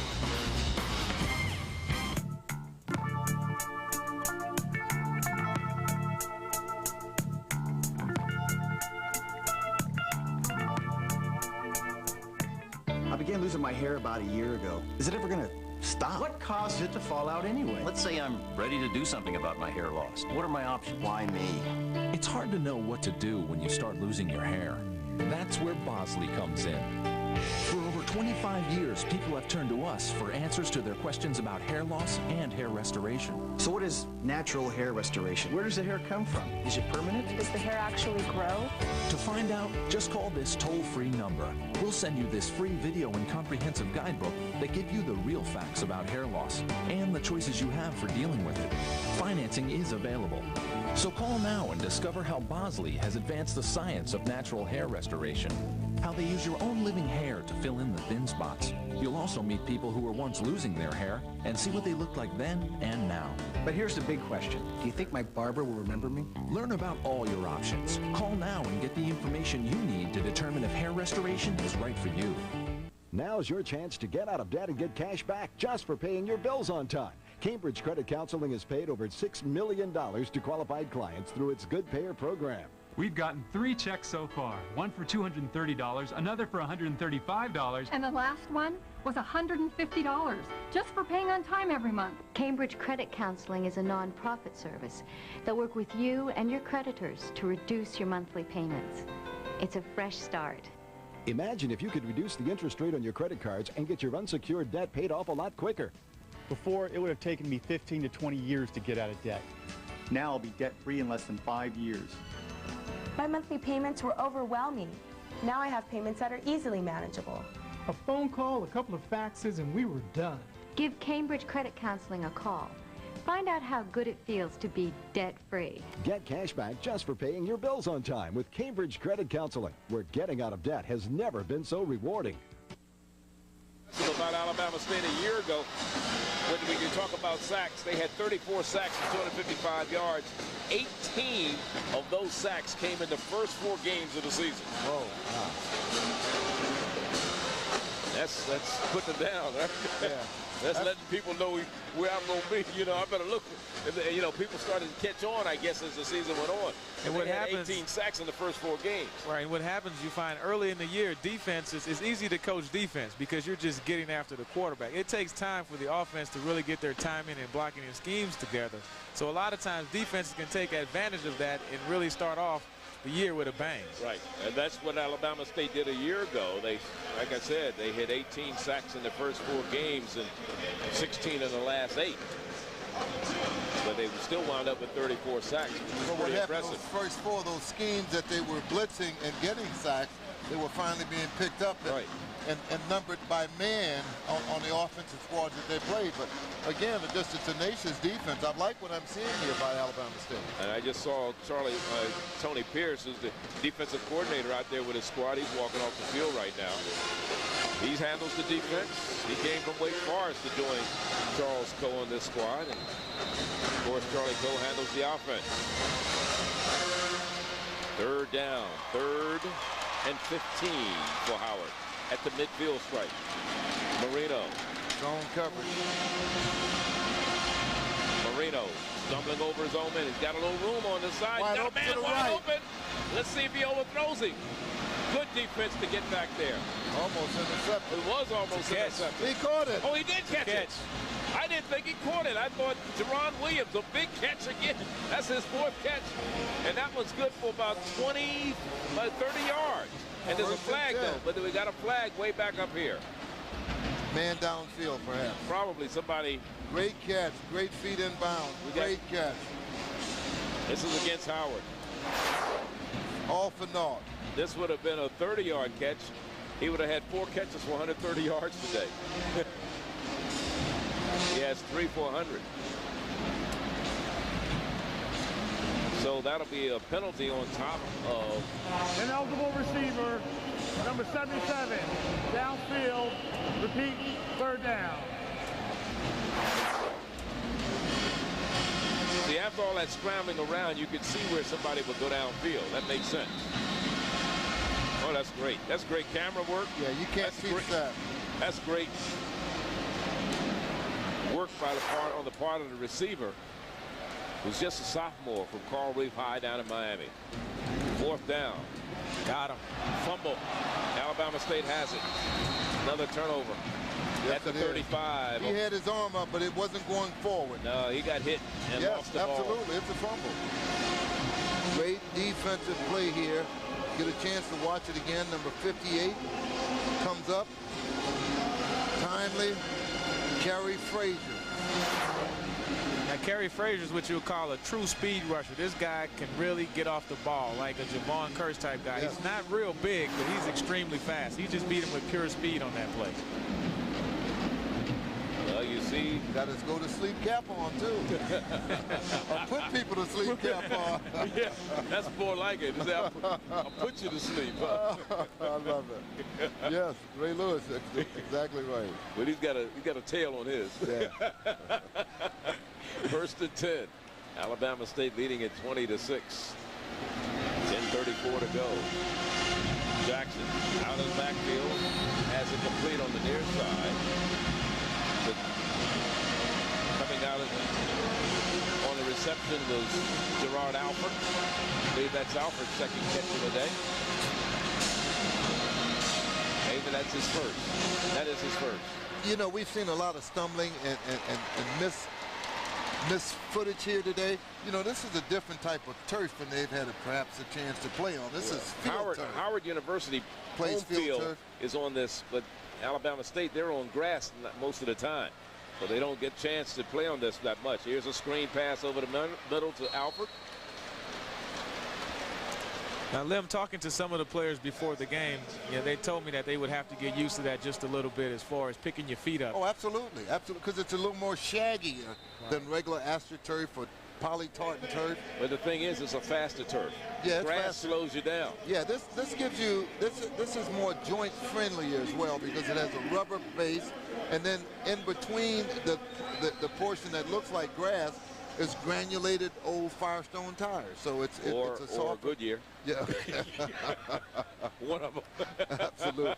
Running out of tackles is Randolph. Yes. Randolph was hit in the backfield by Jesse Hayes, and he still ran right out of Jesse Hayes' arm. Here it is. You don't lock.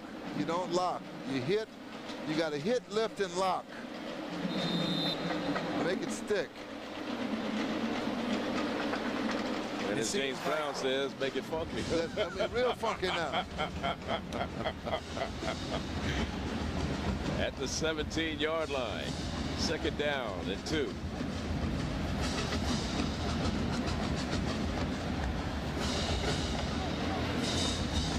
Lynch is the up back. Here's Randolph again, bouncing to the outside, flag is down. Holding. Probably got a holding. The umpire threw that one.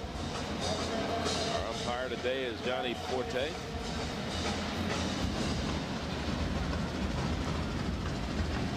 He's a junior running back, is Robert Randolph, out of Union Springs, Alabama. I like his running style. He had 593 yards a year ago and averaged just about 5.6 yards per carry. Had 9 touchdowns on a team where you had Kelvin Williams with 1,195 yards. 6 yards per carry. He's a yard behind Big Williams. So the ball will be spotted all the way back at the 27-yard line. Of course, Alabama State next week will be home in Montgomery to take on Texas Southern. Steve Wilson's team will travel to Montgomery for that one, while Howard University will travel to Hampton to take on the Pirates, who are playing Jackson State today. Look out, Hampton. And there's, again, Randolph running out of tackles, turning the corner. Making a lot of people frustrated with the white uniforms on. And missing, too. This combination of Randolph and Williams has been really effective today. You can see Randolph is kind of wearing down the Howard defense at this point, and it's hard to have 2 fresh backs, and they have contrasting styles. One is a big bruiser back, and then you come back with Williams, who is a quick slasher back, and I mean, they really complement each other well. Randolph is the Earl Campbell of the backfield. Williams is the OJ.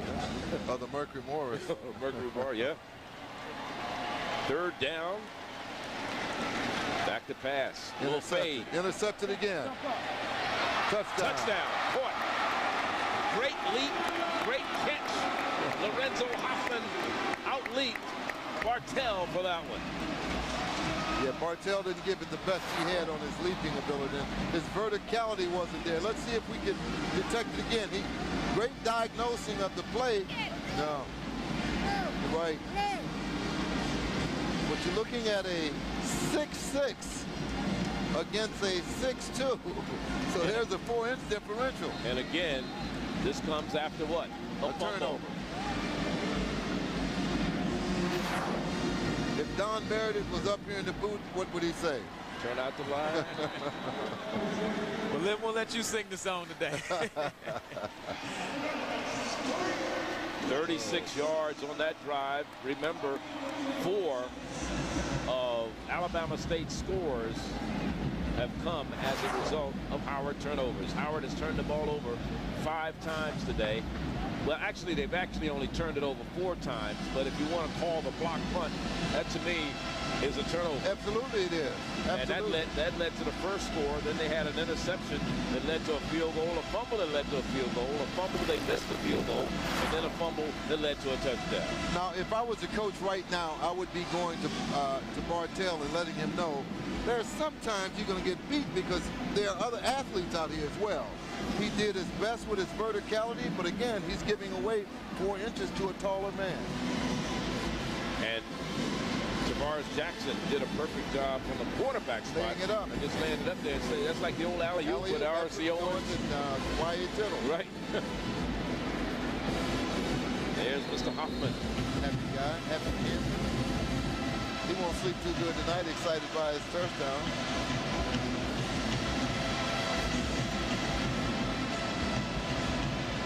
Jamar Smith from the 9. Jamar Smith trying to get outside, and he's going to be trapped at about the 35. That's where Howard University will get the ball first down and 10. Lost his helmet. And they trail in this ball game 27-6. Excited behind the run, and he very well should be. Great return there. Good field position for the offense. And that's what you look for on your special teams.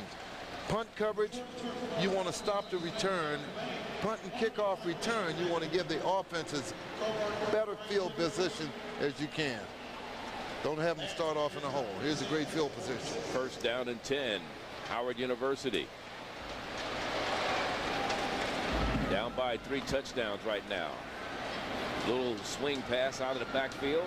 Tried a little stutter step on the near side. Went Duncan, and Duncan picks up the first down. Deion Lewis say, no stutter step in here, my brother.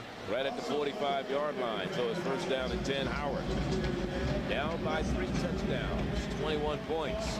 They trail at 27-6.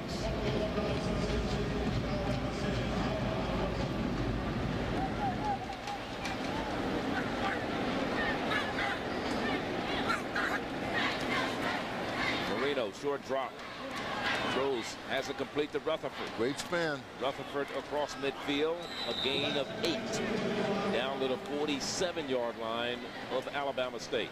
See, Charlie, this was the point I was making early in the game.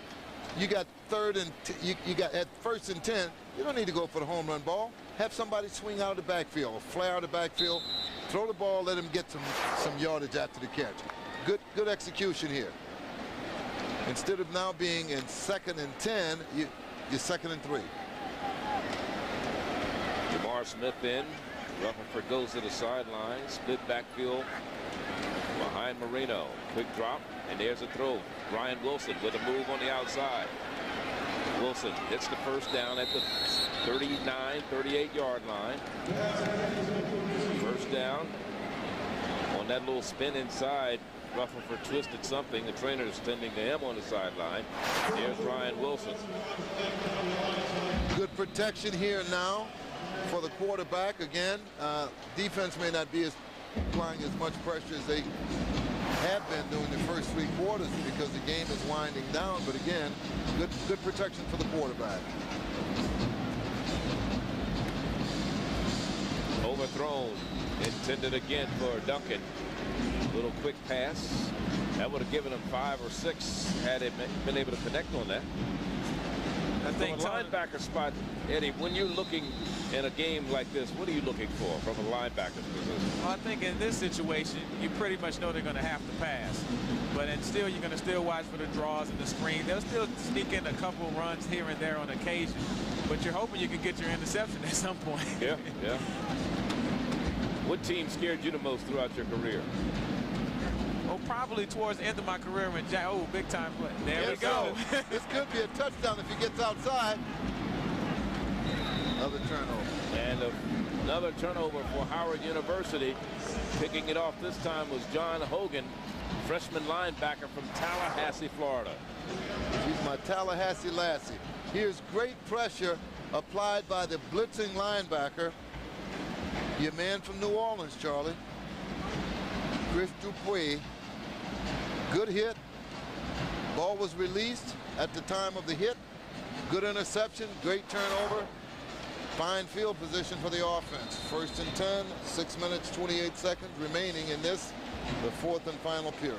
A block punt, 2 interceptions and 3 fumbles. And a partridge in a pear tree. That's what Howard has done today. 5 turnovers this half. New quarterback. And it really doesn't matter how good of a team you are. If you have 5 turnovers in one half, that's a killer. It's impossible to win the ball game. It's a killer. Last pass caught by Clayton Harris Jr. 3 of those turnovers occurred in the 3rd quarter. The interception and 2 fumbles. We had a fumble and an interception here in the 4th quarter. Nick Forston, the quarterback of record now. Nick is 6'2", 200-pound senior quarterback out of San Diego, California. And we have a movement in the offensive line. Somebody moved to Escanyers again. That's the 2nd penalty on him today. We talk about Fortson. We weren't sure if we would see him because he's been bothered by a shoulder injury this week in practice. And actually, Clinton Smith had been taking the reps with the 2nd team. But Tavares Jackson leads with some impressive numbers today. Tavares was 18 of 34, 203 yards, 2 touchdowns. He did throw 1 interception, but it didn't hurt them because Howard was unable to capitalize on the interception. It is 2nd down.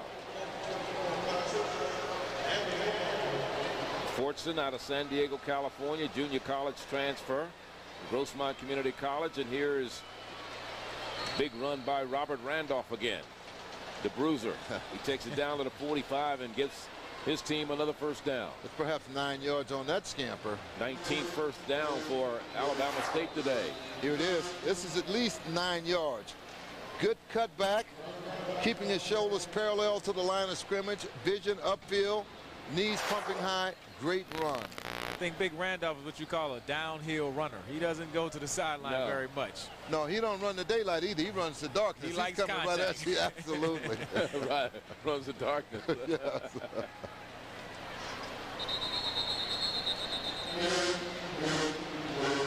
Play clock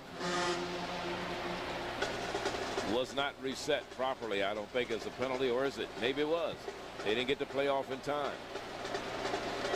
Maybe it took too long. Please take the game clock down to 6 minutes.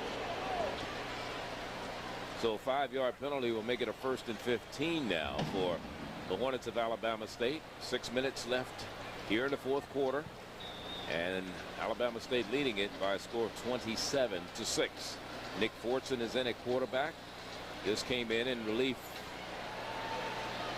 Official is waving his hand for a timeout indication. Tavares Jackson. Well, the clock started to go down. The game clock should not have moved. The play clock should have moved after the 5-yard penalty.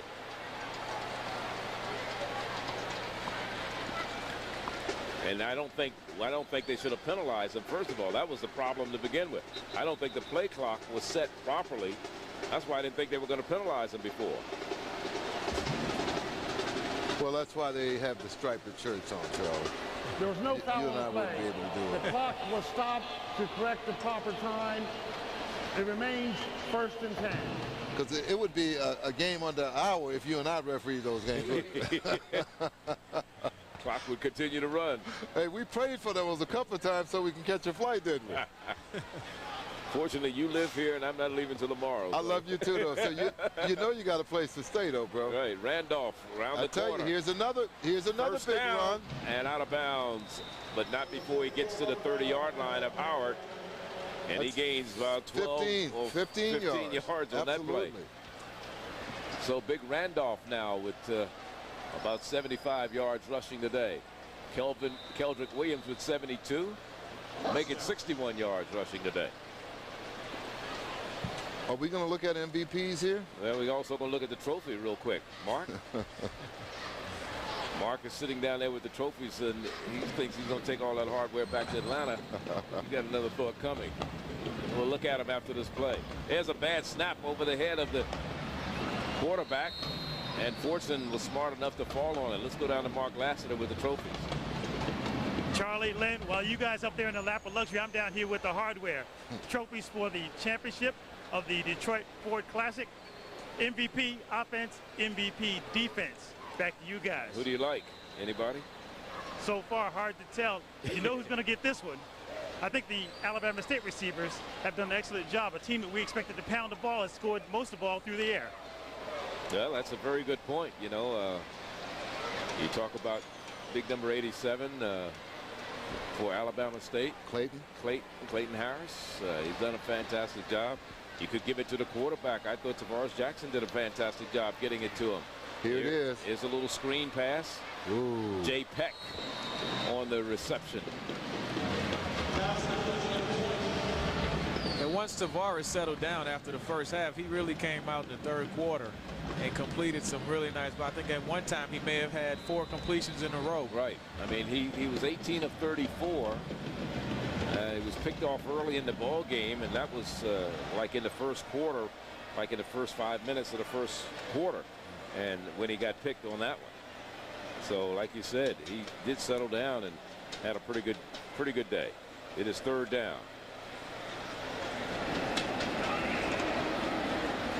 Shotgun. Intercepted.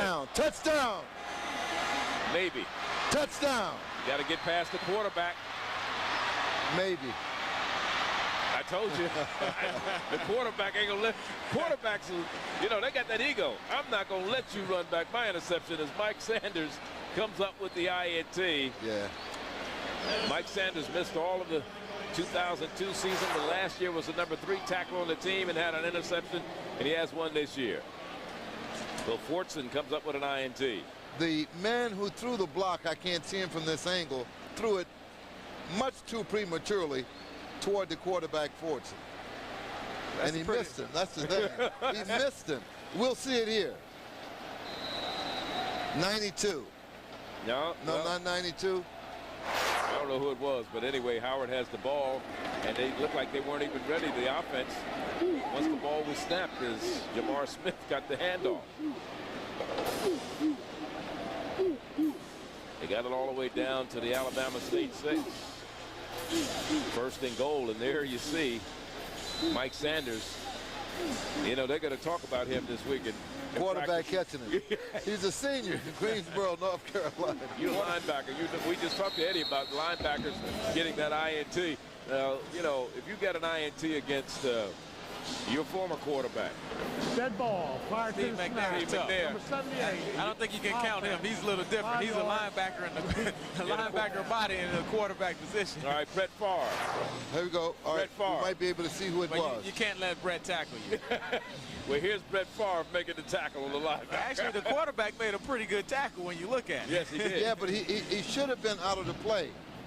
We still can't see it from this angle. Who missed the block?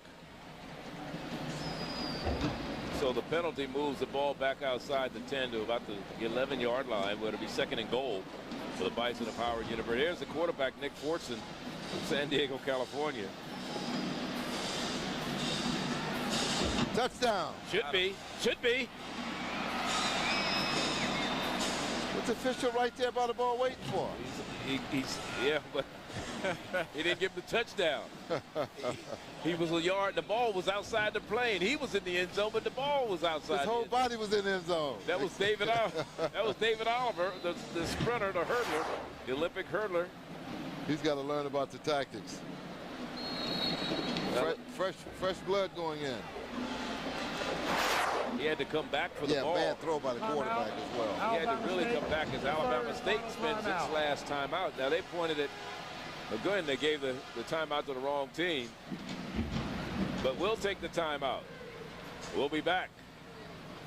We're in Detroit, the Football Classic.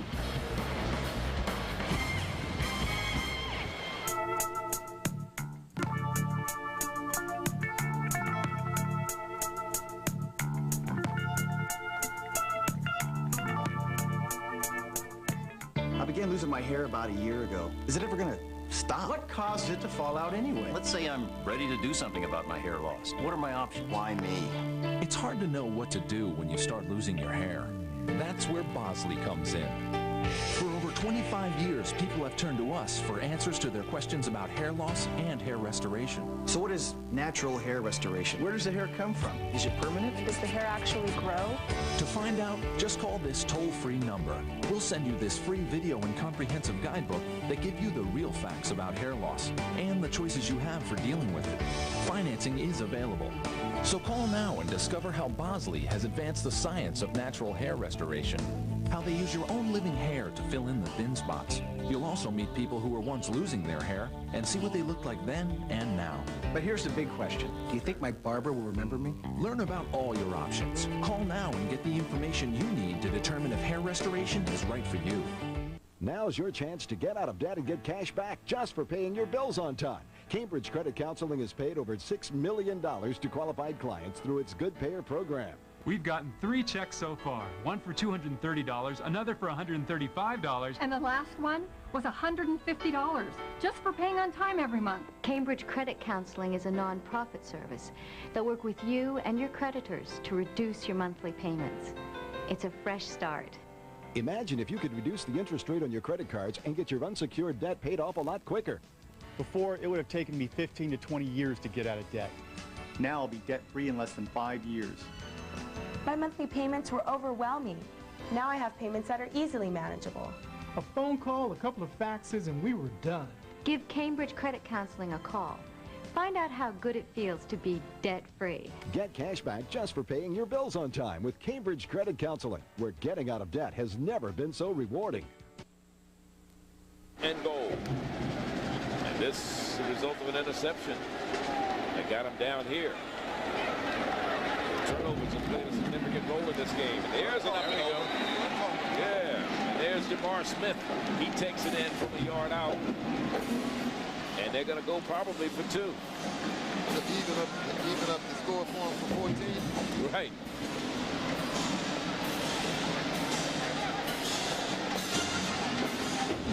Touchdown. Howard University. This comes with 1:38 left in the 4th quarter. I think even though the game was out of reach, that was just an attitude play on 4th inches. On behalf of Howard University. Yeah, this is the first game of the year, so Howard has a lot of football left, and they have to just get that attitude that, hey, we can score from the 1-inch line. Right, right.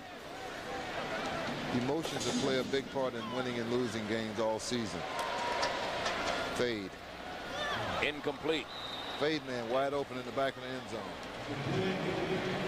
Never got a chance to see him. Jamar Smith the closest to him, but Melvin Scream made sure they didn't get it in there, and they missed the extra point.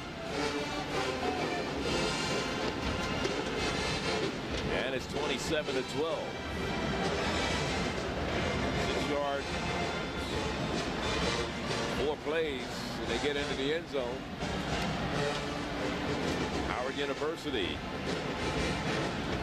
Like I said, task doesn't get any easier. They'll play Hampton next week at Hampton. Alabama State will go home to face Texas Southern University. They don't have to travel as far. That's the easiest thing for them next week. Before 95, is that it? What's the 95 to 64. Yeah, 95 to 64. I love you too. We've traveled up those roads a few times, haven't we? We've traveled up a lot of roads a few times. I remember the first time I went to Alcorn. How could you forget? I'll see Alcorn in a couple of weeks when they play Howard in Washington, D.C., or Landover, Maryland at FedEx Field. Okay. I'm pretty sure it was before they had the lights. Lights? They didn't even have a road. Coming down at Alcorn? At Alcorn. Hey, Eddie. Lights were on in the dome. Eddie, you didn't go to Alabama State till, what, 88? 88. All right. We went down in 80. Yeah. They didn't even have a road. 79, actually. I tell people all the time, you can't happen upon Alcorn. No, you got to be going there. Going. No, you got to be going there because if you pass Alcorn, you'll be in the Mississippi River. Yeah. Down in the bayou. Onside kick. Think it's deep. Maybe it's deep. They're probably looking for the onside kick. Yeah, he's got to pick it up. He just downs it down there. Smart move by Foster. Desmond Foster, number 24, return man for Alabama State. Like you said, everybody's looking for the onside kick, so they had to mix them up a little bit. 27-12, down by 13, 15 points, that is. That's 2 touchdowns. Howard is. I thought we'd be able to make the expression statement during the course of the game. Now it's a whole new ball game, but we never was able to because of the many turnovers that were executed by Howard University. 7 turnovers between the two teams, 5 by Howard, plus a blocked punt. Plus Alabama State had 2 interceptions. Then we had penalties that totaled 21 between the two teams. Alabama State 12 penalties for 91 yards. Howard 9 for 82. And again, running with a vengeance is Randolph. Bartell got stepped on. A rough day for the Bison. Yes. As Alabama State leaving right after the game, or the team, are they staying? Alabama State is staying till tomorrow, so I'm sure those guys will enjoy the city of Detroit after that long trip they had up here and a big victory. Well, the Jazz Fest starts tonight. Really? Yes, right here in Hart Plaza. Some great jazz artists, and I don't know how long Coach will let them stay out. But Detroit comes alive at night. Motown.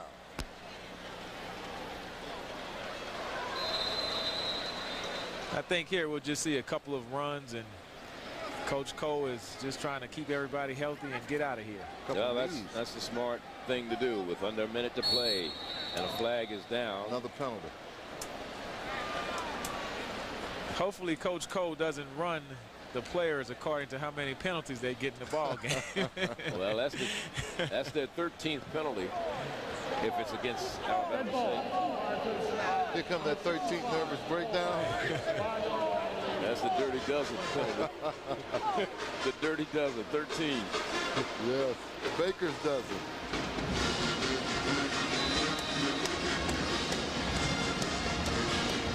That look says it all right there.